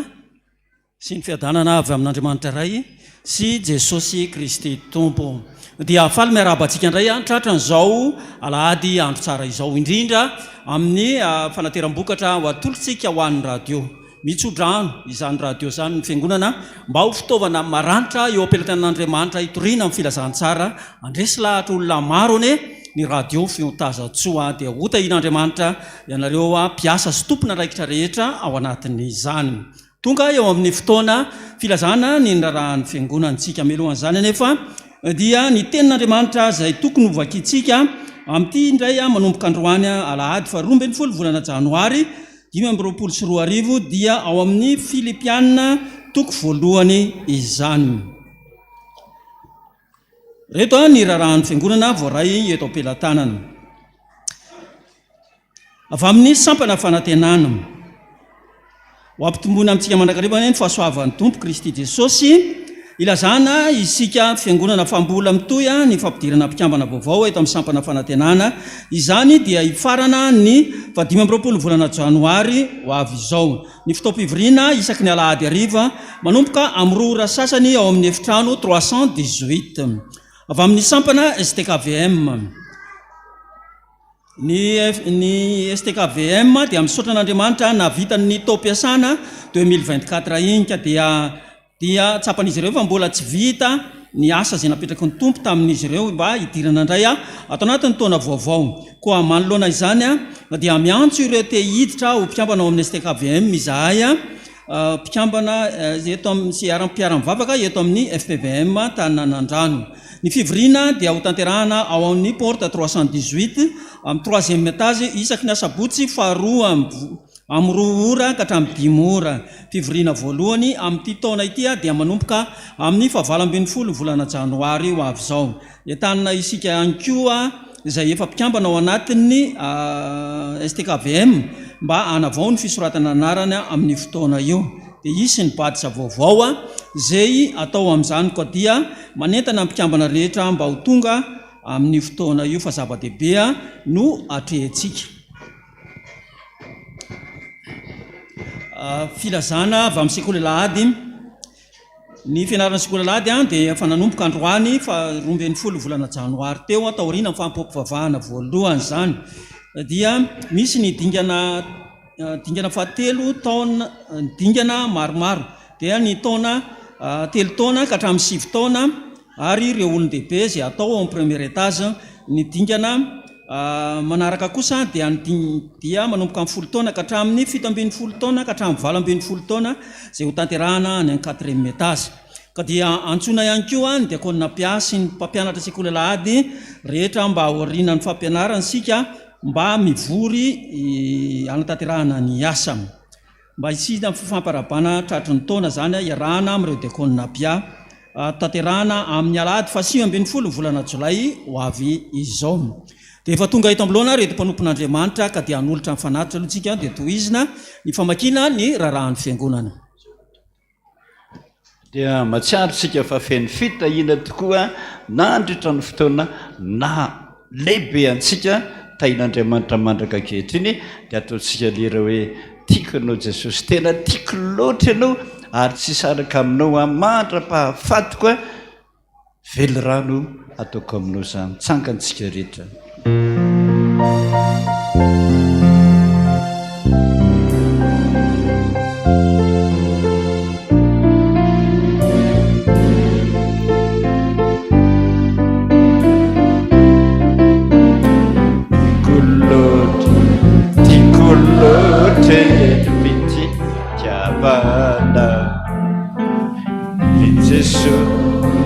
Mamilote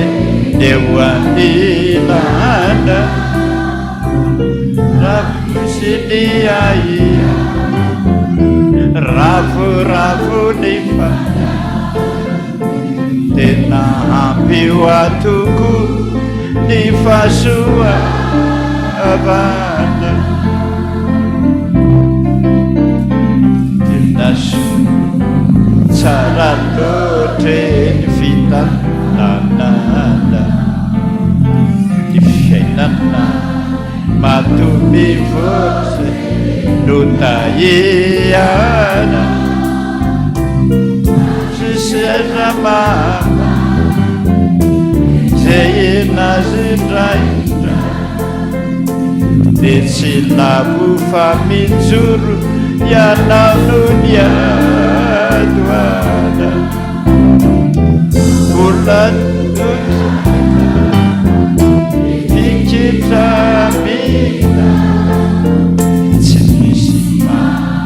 avitanaya bacanaurice suti difikira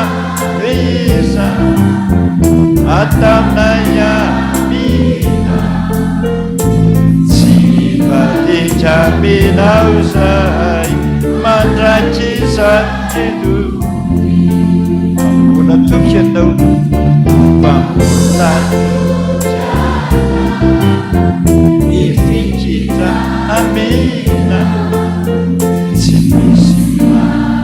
avitanai bacanaurice suti dikira bisa atamnaya mina sifati caminausai mandracisan hidup tegawan Yesus vavaka sika zany Jesosy ny dina velorano ataonay aminao, tsy mivadika aminao zahay na misy devoly ary manakorotana manakotaba mampiverin-dalana ny sasany izay manana anao kosa tsy miverin-dalana tsony nitahianao zay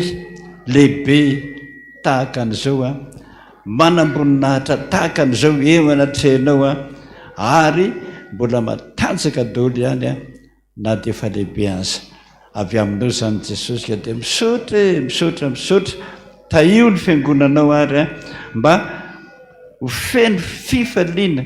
feno fiadanana manana anao a amin'ny andro rehetra iainany. Misaotra Jesosy nanao a anasofa anaty zao zay indrindra mba ho an'ny radio a fiotazantsoa nandray sobe dehibe tamin'izany radio zany ny vahoaka marobe Jesosy ka de tahio daholo mpandray anjara mpitiavana Jesosy a tolorosaina ahita sakafo mamy matsiro ho an'ny vahoakany rehetra ary de mba omenao kosa fifaliana ampanaovana an'izany asanao zany de ho voninahitra ao ane zany Jesosy fa tsy ho anay e. Misaotra Tompo ny angatahako aminao Jesosy de mba tsotra ihany a olombelona izay malemy manana ny fahotanay ary tsy afaka miditra anay aza indraindray mamindrafo aminay Jesosy mamindrafo aminay mba hoesorinao aminay izany irika kely idiran'ny Satana aminay zany mba tsy hanapoteny sy handravana ny fiainanay Jesosy fa izay miasa ho anao a mba jereo ny asa vokatra tamin'ny asanay a mba hankasitrao zahay. Misaotra Jesosy voninahitra ne ho an'Andriamanitra rery ihany. Alleluia. Masina Jehova tompony maro endrika voninahitra rehetra. Amen. Petraka isika.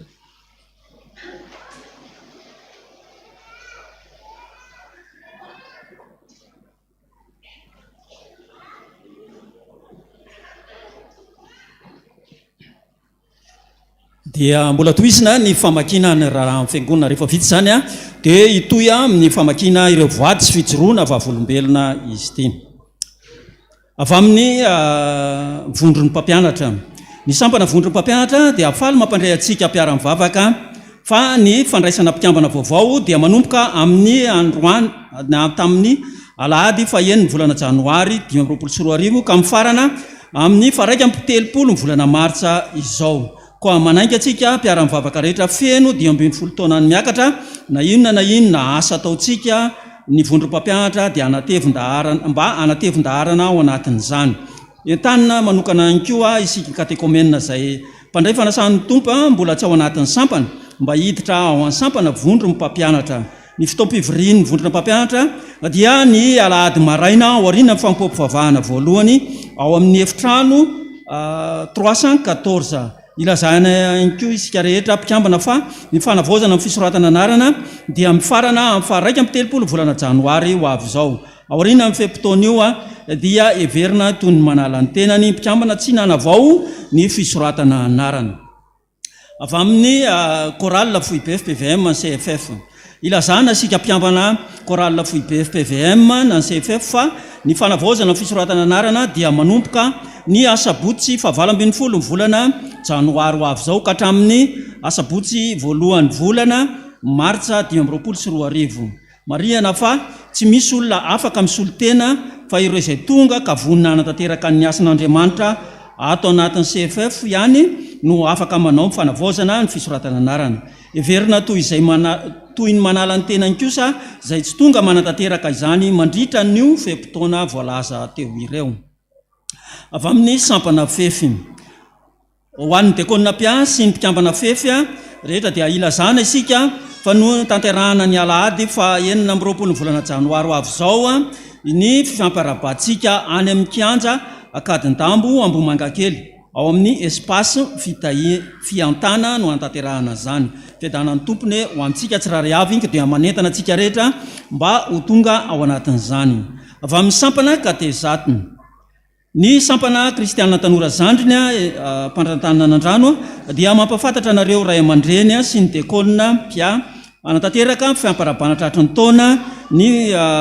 2025 ny sabotsy fa 5 volana janoary ho avy zao, koa misy ny fisoratana anarana meloa ao amin'ny birao amin'izany. Efa misokatra ihany koa ny fanavaozana amin'ny fisoratana anarana ho an'ireo mpikambana kateza rehetra sy ireo maniry ny iverina ao amin'ny sampana. Ny toerana ivorintsika dia ao amin'ny salle 318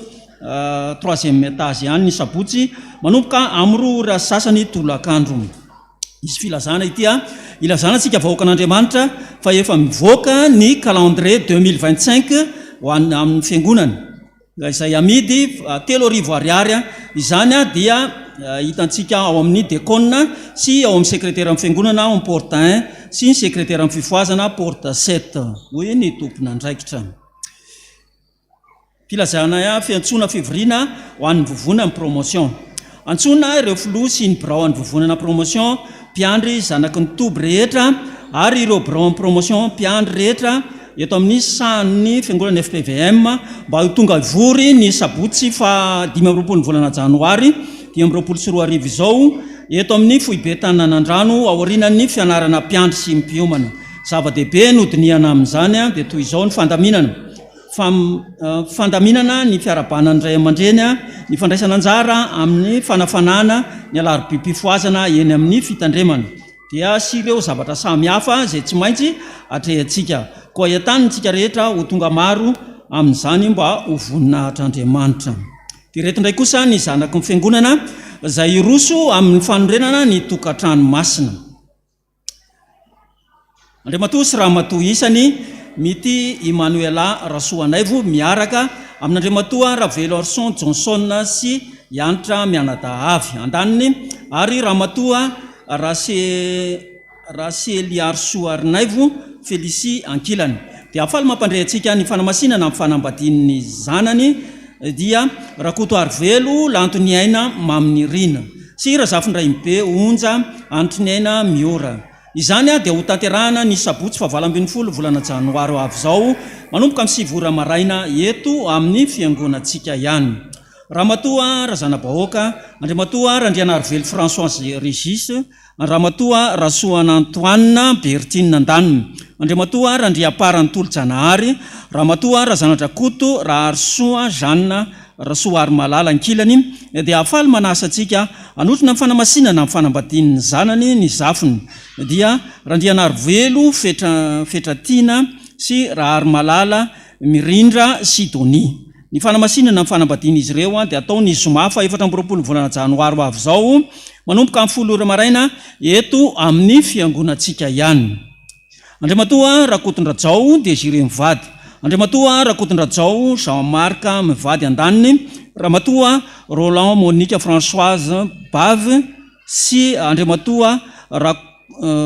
Rakotondrabary Johnny Ajaniaina mivady ankilany. Dia afaly mampandray antsika ny fanamasinana amin'ny fanambadiany reto zafiny zanany dia Rakotondrajao Fentina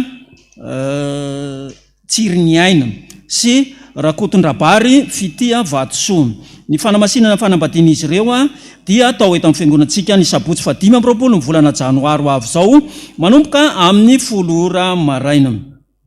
Andriamatoa Rajonnason sy Ramatoa Raely Arsoa Yvonne andaniny, Ramatoa Razafindrahaingo Solofiny Aina Lalasoa Ankilany. Dia afaly mampandray antsika anatrika amin'ny fanamasinana amin'ny fanambadian'ny zanany dia Rajonnason Mamy Aina sy Rahaingo Ary Mandimby Dimbiny Aina Joe. Ny fanamasinana fanambadian'izy ireo dia atao eto amin'ny fiangonantsika ny voalohany volana febroary ho avy zao manomboka amin'ny 7 ora maraina. Ratsimbazafy Alphonse Séraphin sy Razafindranoro Lalao Arety andaniny, Ramavita Vincent de Paul Yvon sy Ravololonirina Yantra Bebisoa Ankilany. Dia afaly manasa antsika anotrina ny fanamasinana amin'ny fanambadian'ny zanany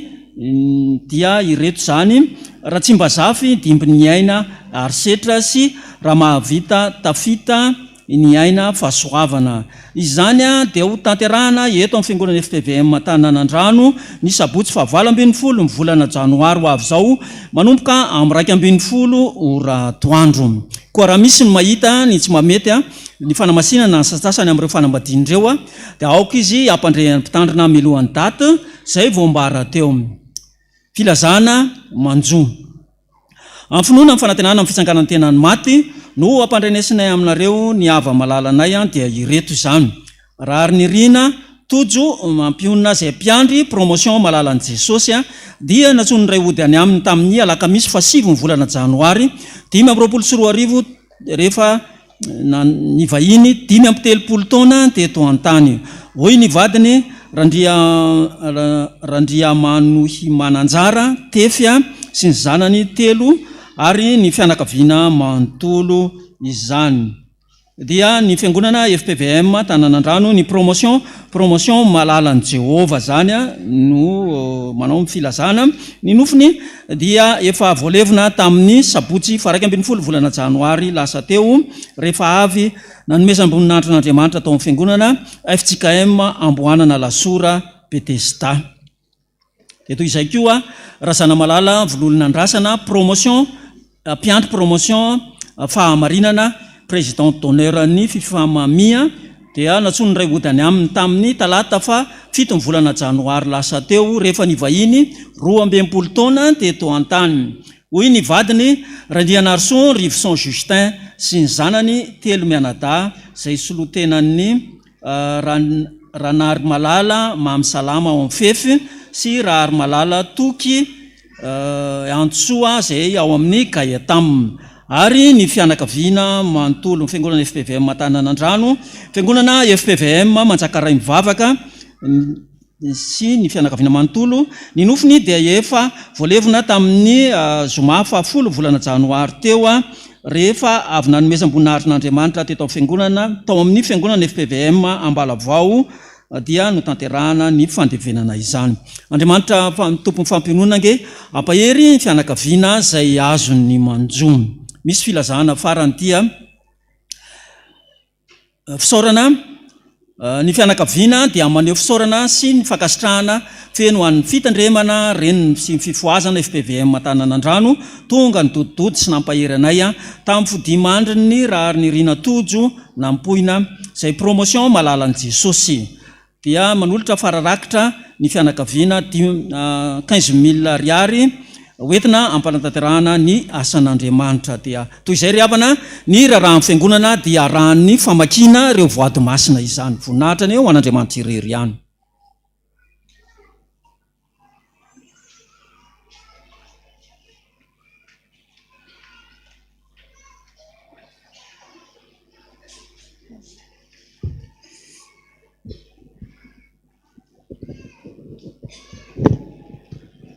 Jereto indray mpanompon'Andriamanitra nanolotra voady amin'izao fanompom-pivavahana faharoa izao. Malaky 3:20 manolotra 7,500 sy 7 hetsy ho an'ny dada indray hetsy, ho an'ny radio indray hetsy, ho an'ny pasteur ambanivohitra indray hetsy, ho an'ny ezaka sary sy feo indray hetsy, ho an'ny fifoazana ny iray hetsy, ary ho an'ny fiangonana ny 7,500 sy 2 hetsy. Misaotra Jesosy fa nahatratra ny 7 taonany tamin'ny 30 décembre Erandrenary Sotsina a Jaune. Mangataka aminao izahay mba hotoloranao fahendrena sy tombo fahalalana hatrany izy ka ho lohany hatrany amin'ny fianarana rofenonao fahasalamana. Misaotra Jesosy amen. Dimy arivo ariary atolotra ho an'ny sary sy feo. Misaotra sy mankasitraka anao izay Jesosy noho ny famindramponao taminay. Tonga soamantsara ny vahiny kelinay, nalaminao ihany koa ny asanay, nomenao fahasalamana ihany koa. Misaotra Jesosy amen. Roal ariary. Misaotra anao Jesosy ny amin'ny fitahina nasehonao anay fa dia nomenao vola afahana manohy ny asanay indray. Mangataka aminao Jesosy mba hatao mandroso amin'izay ny orinasako dia mba ho afaka daholo amin'izay ireo trosan'olona rehetra. 2 alina ariary ka ny 2 alina ariary ho an'ny radio ary ny 2 alina ariary ho an'ny dada.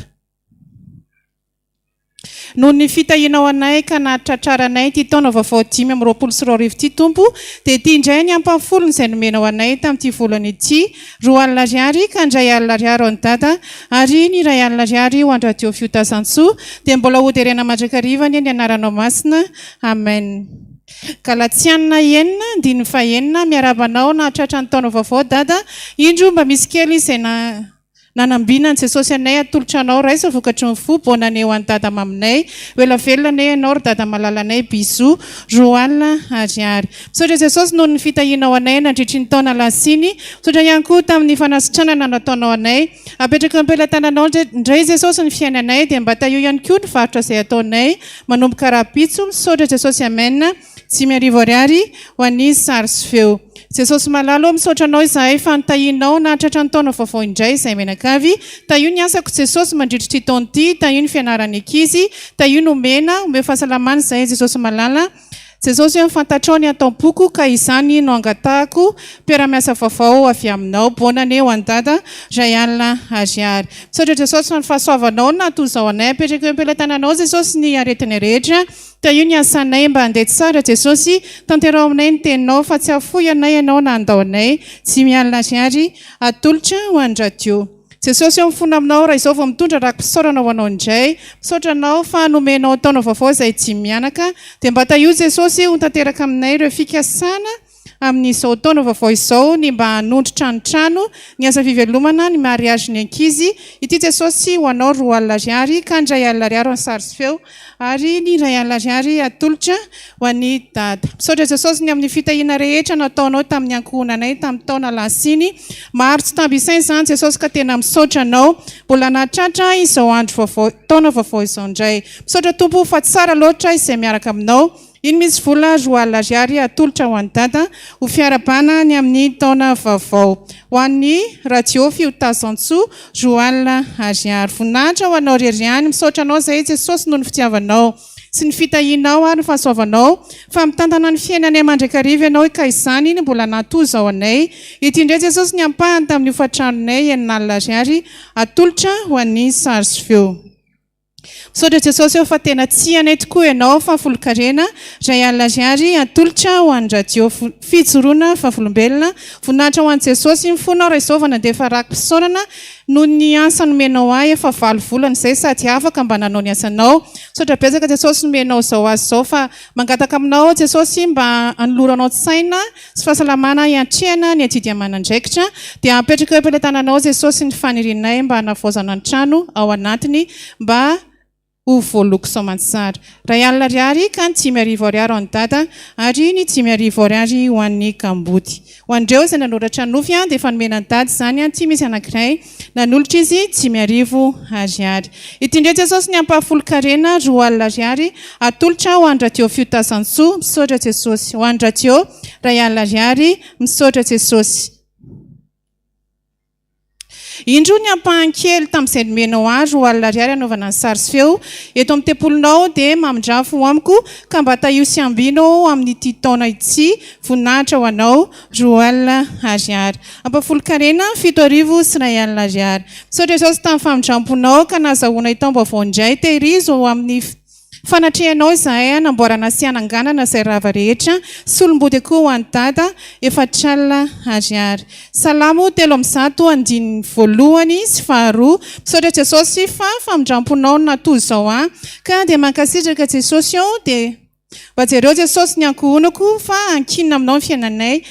iny misy vola kely vokatry ny fo ray alina ariary atolotra ho an'ny radio Jesosy eo mamindrafo ho amiko itodio ao Jesosy ka afao amin'ny fahatereko afao amin'ny trosa fa betsaka izy ireo Jesosy eo jereo ao aza vela ho very izy dia tsy nanolotra vola misaotra betsaka Jesosy noho ny nanomezanao anay ny radio fa tena be dia be mivalombavaka azy tao tamin'ny fiainona azy ny olana miva ny aretina sitrana na dia fantaona maro aza misaotra betsaka Jesosy mangataka vavaka fa hanao finition an-trano bizo be Jesosy 7 alina ariary ka ny 9 alina ariary ho an'ny radio fiotazantsoa ary ny ray alina ariary ho an'ny pasteur José Alain ity misy vola kely ho an'ny dada 2 alina ariary misaotra betsaka jesosy fa nahazo famindram-potra hatry ny taona vaovao mba ho fankasitrahany izany jesosy dia indro ny ampahafolony izay nomenao anay nandritra ny iny herinandro iny 2 alina ariary ho an'ny sary sy feo resto jesosy fa vokatry ny fo dia mangataka fanazavana amin'ny dady izy fa tsy mahatadidy nofo mihitsy hony izy misaotra jesosy noho ny amin'ny famindram-pony ho anay efatra mianaka indro manolotra ny ampamfolony ho anao indray 5 alina ariary ka ny 3 alina ariary ho any mahantra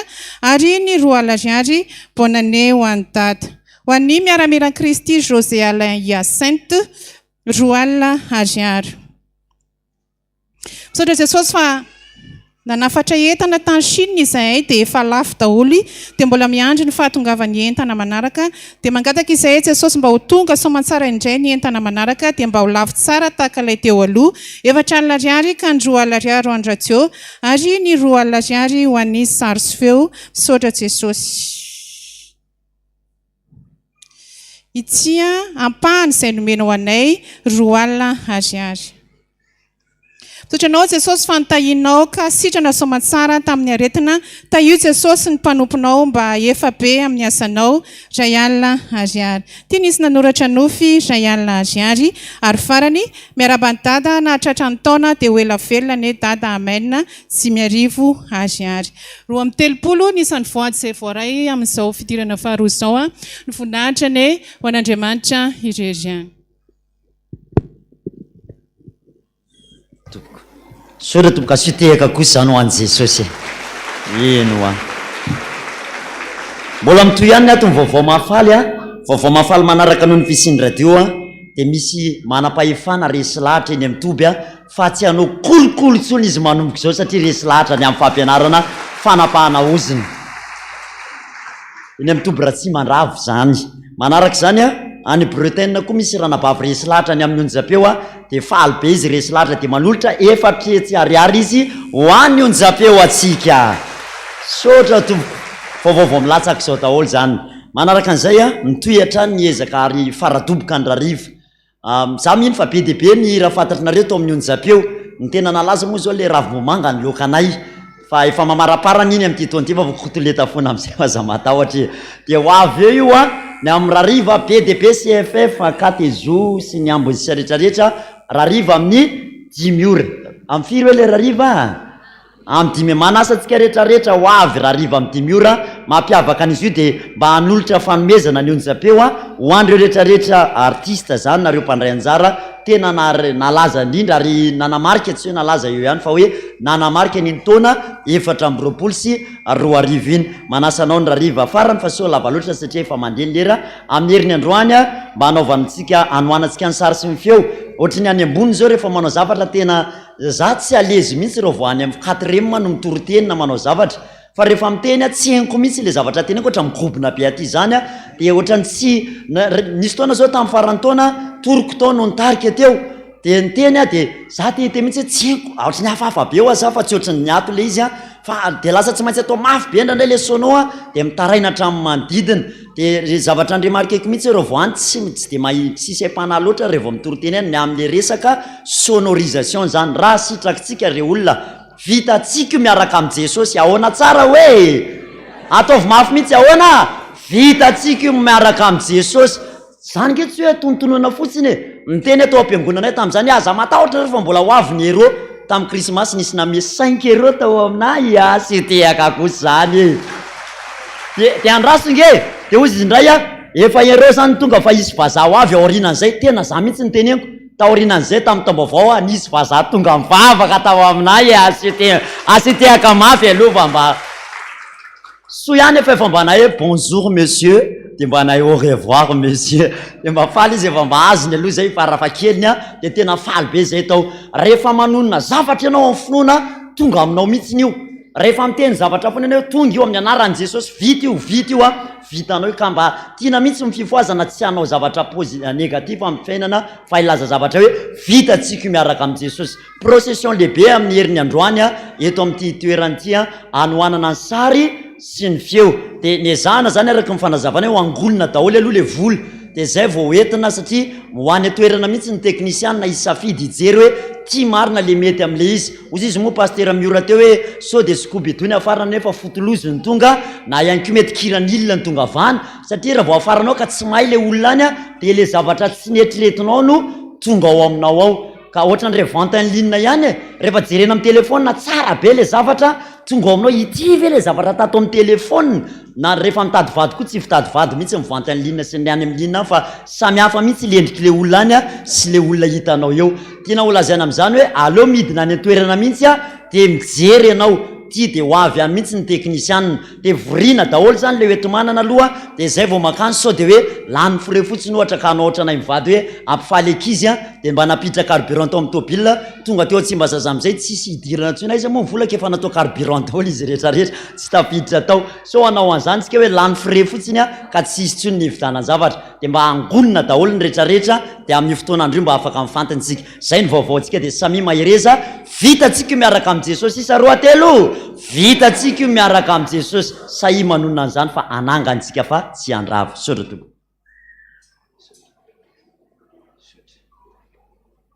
sotra toko sotra tompoka de le nofy a debe ny fotoana nefa lasa ka de ohatrany mialatsiny kely amitsika misy le nyteny teo nametra-panontaniana hoe za data tsy mahatadidy nofo mihitsy zany hoe zay mahasoa atsika rehetra zany a de lazaiko foana zao a raha matory ianao ka manofy taitra am'izay anao rehefa aveo aza tonga de mihiratra fa vao tonga de mihiratra ianao ampandrina de tsisy tadidinao tsony le nofo na anankiray aza tonga de mihiratra ho a fa raha vao manonofy ianao zao a taitra aza sokafana amin'ny masinao fa mieritrereta aloha hoe inavy moa le nofoko alina teo de eo anao mieritreritra de miverina ao an-tsainao daholo le nofy zay aza tonga de mihiratra ho a zay ny voalohany dia zavatra maimaika ihany anao lazaiko ianao le lany nofo hoe tonga tao an-trano ony a de nisy olona niakatra tamin'ny totohitra de nanambana antsy de tsy tafahetsika teo ambony fandriana rehefa natsatonyilay antsy a de tapaka ilay nofy io a de efa milaza anao jesosy hoe misy jiolahy mitondra antsy a hiditra ao aminao ka mitandrema inona ny fampitandremanao antsika rehetrarehetrarehetra raha misy jiolahy miteny aminao mandrahona anao hoe ho avy zay na dalo mandrahona anao hoe ho avy zay zao foana ataovy ao an-tsaina hoe raha kofiny rahanao ny tranonay jesosy mba tsy hitan'ny olona ny tranonay tsisy afa-tsy zay fa raha fa tafiditra eo io olona io a tsy maintsy matiny ianao fa jesosy mampitandrina anao antsika rehetrarehetra raha vao misy manoma manitisa mananina tisy mana mitrerona anao mampangororo anao ho avy zay de zay ihany hoe raha kofiny rahanao jesosy ny tranonay a tsy ho hitan'ny mpangalatra zay de ty anankiroa reto tsira mahatsara atsika tsara daholo ty anankiray ty zao a nanofo hoe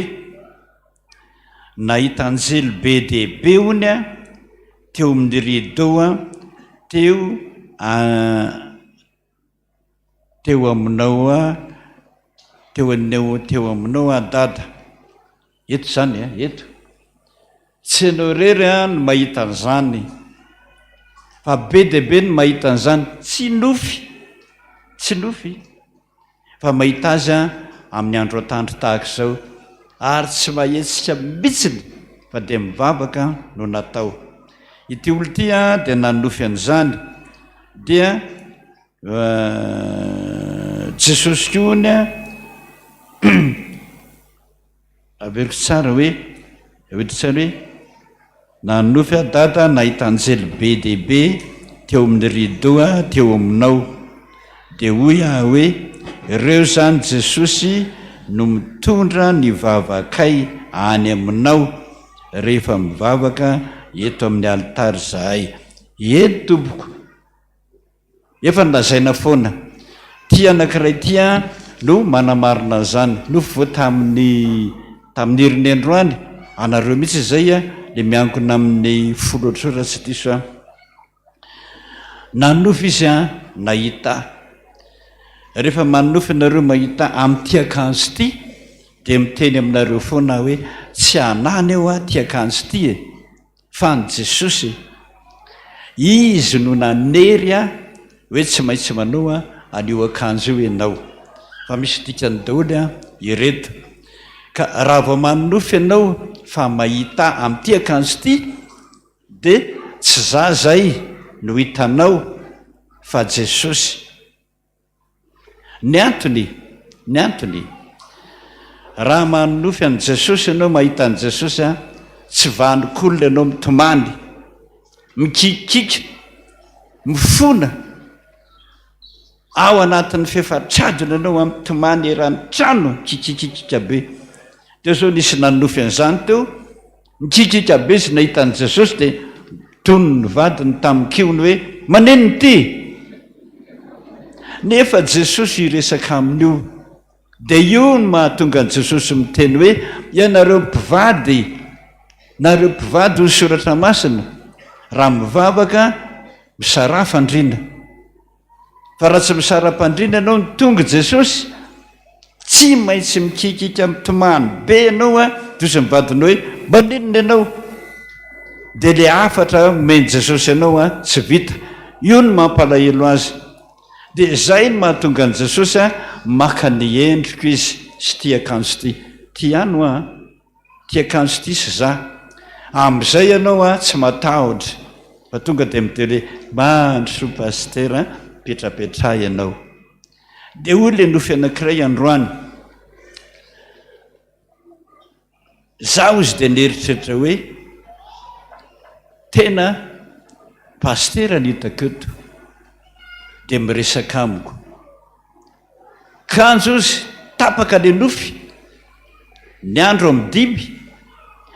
iny am'izay fa nanomboka nangovotra nororo tany be mihitsy ny tranoko mikikika mafy mihitsy a Jesosy a fona aminao a fona aminao a ny tenako manontolo nanjary niovitrovotra be dododododododododola miteny hoe Jesosy mitenena anao a de taitra iny tiany Jesosy amafisina aminao fa rehefa mahita amin'ity ianao a de tsy za zay atao vaingana ny vavakao raha vao mahita ohatra nyity ianao fa i Jesosy a tonga aminao io raha tsy manao an'izay ianao a tapaka am'izay le nofy de averin'i Jesosy aminao am'izay le tena herin'i Jesosy mangovotra ny tranonao a ohatra nyreny misy ororotany reny miatso vonjeo mihitsy ianao a ary ny tenanao a para rehetra dodododododolo tiany Jesosy olazaina hoe zany eny teo hoe fahadinonona ny vavaka de very le vavaka tokony ho ataonao tandremo zay de tandremo le vavaka teto azy lazainy teo tenin Jesosy teto hoe ny ona tamiko izy nona am'izao akanjo zao de nyteny taminy io ny ananao hoe ilay vavaka ray minitra eo amin'ny fiangonana aza dininao zay tsy zatsonny rehefa miteny an'izay fa mba hazakanao an'le olona miteny le Jesosy miteny de maka nendriko izy a de za am'izay zao no miteny ataonao ohatrany hoe za no miteny hoe azadininao le vavaka ray minitra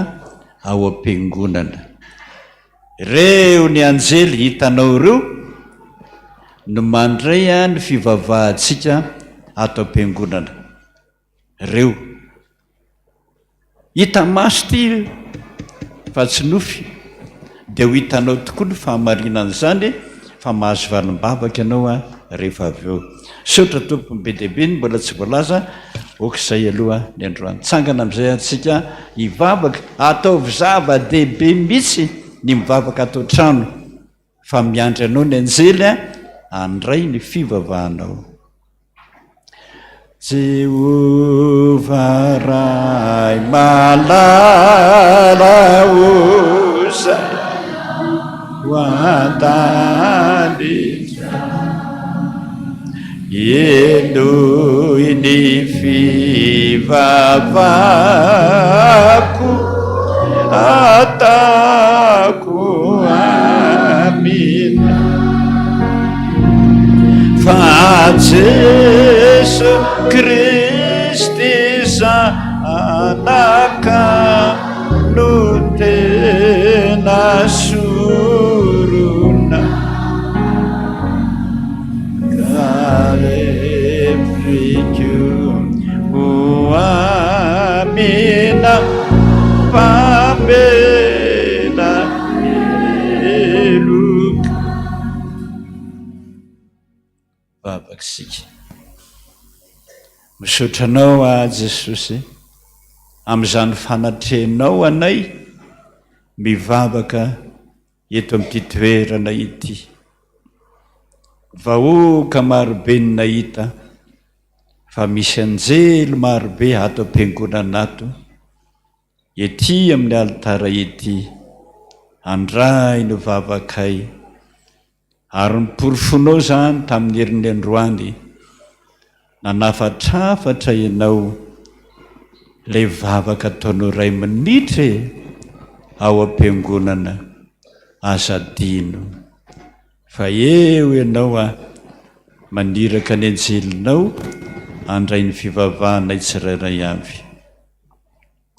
sotra Jesosy fiaraha-miasa ataonao aminay eto amin'ity fiangonana ity zany noho izany teninao an'izany ara Jesosy dia mangataka aminao azafady Jesosy azafady indrindra mba hoe ny amin'ny dabloa misy anay tsirairay avy ianao sotra Jesosy ary satria fa liana dia liana handray ny fivavahanay ianao dia mangataka anao mamindraha fo aminay Jesosy mba iondrika kely ianao Jesosy satria ny sofinao tsy mba lalo-dalovana ny masonao tsy mba pahana fa ianao mihitsy no miteny hoe raha ito amin'ity toerana ity nareo mivavaka dia miaino anareo aho tanterao ara Jesosy ny teninao fahiny hoe inona arany tianao hataoko aminao pitsipitsika aminao ny mpanomponao Jesosy ray minitra ianao ny fivavahanay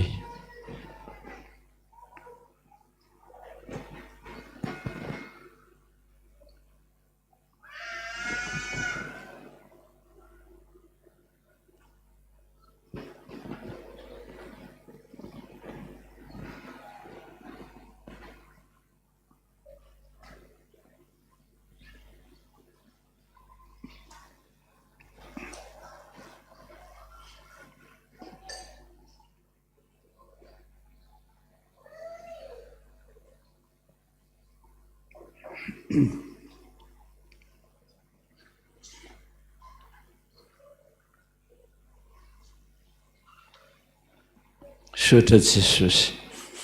voarain'ny anjelinao zany Jesosy ho any aminao amakivaky niny abakabaka iny tsisy dia voly mba handramby na angalatra an'izany vavaka izany fa ianao nitondry zany ho any Andriamanitra ray fa anao le mpisorona lehibe indray indrindra mitondra ny fivavahanay ho any amin'Andriamanitra ray dia ho tanterao Jesosy ny tenina hoe hivavaka ho anao mba tsy ho levona ny finoanao zany ny antony angonanay Jesosy ka dia manantena anao izay zoko malala mba hamaly vavaka fantatrao ny adresinay tsirairay avy Jesosy iraho ny anselinao hitondry valim-bavaka ho anay fantatro ny lalana mampitonatonana anay manomboka raha-pitso na ny mpianatra na ny mpiasa iraho koa ny anselinao hitondry valim-bavaka ho anay mba hinonay Jesosy fa manaky ary manaraka sy mamaly ny fivavahana eto ianao dia mandohalika amin'ny fonay rehetra izay Jesosy mangataka tahaka mpangataka rehetra hoe Jesosy ianao ny vavaka ny anaranao Jesosy nangatana izany raina izay ny an-danitra ho masinanay ny anarana tonga ny fansaka sitraponao ety an-tany tahaka ny any an-danitra meo anay ny nianina sahazo ho anay ary mamelana eloka tahaka namelana izay meloka taminay ary izay mitondrana amin'ny fakam-panahy anafany amin'ny ratsy hanao ny fanjakana sy ny hery ary ny voninahitra mandrakizay aminy raisontsondrano hoy Jehovah tompony maro aminao za no Andriamanitra aza merikerika foana ary aza matahotra za ho nilaza taminao isan'andro san'andro hiaro anao anay aho e hamonjy anao anay aho e rakofany ny rany Jesosy Kristy tokantranonao reo rehetra mba tsy hitan'ny fahavalo tsy hitan'ny mpankahala tsy hitan'ny mpamon'olona hitari-dalananao amin'izay anolo-tsainanao ary anoranao ny lalakalenao isan'andro zany rehefa tio Jesosy tena tianao hatramin'ny farany sotra tompo anao ny dera anao ny aza anao ny voninahitra mandrakizay Jesosy amen voninahitra ny ho an'Andriamanitra rery ihany alleluia mbasina mbasina mbasina Jehovah tompony maro endrika voninahitra amin'ny rehetra tanteraka tokony izany amin'ny anarana ray sy ny zanaka ary ny fanahy masina aminy tesa mimba ereza to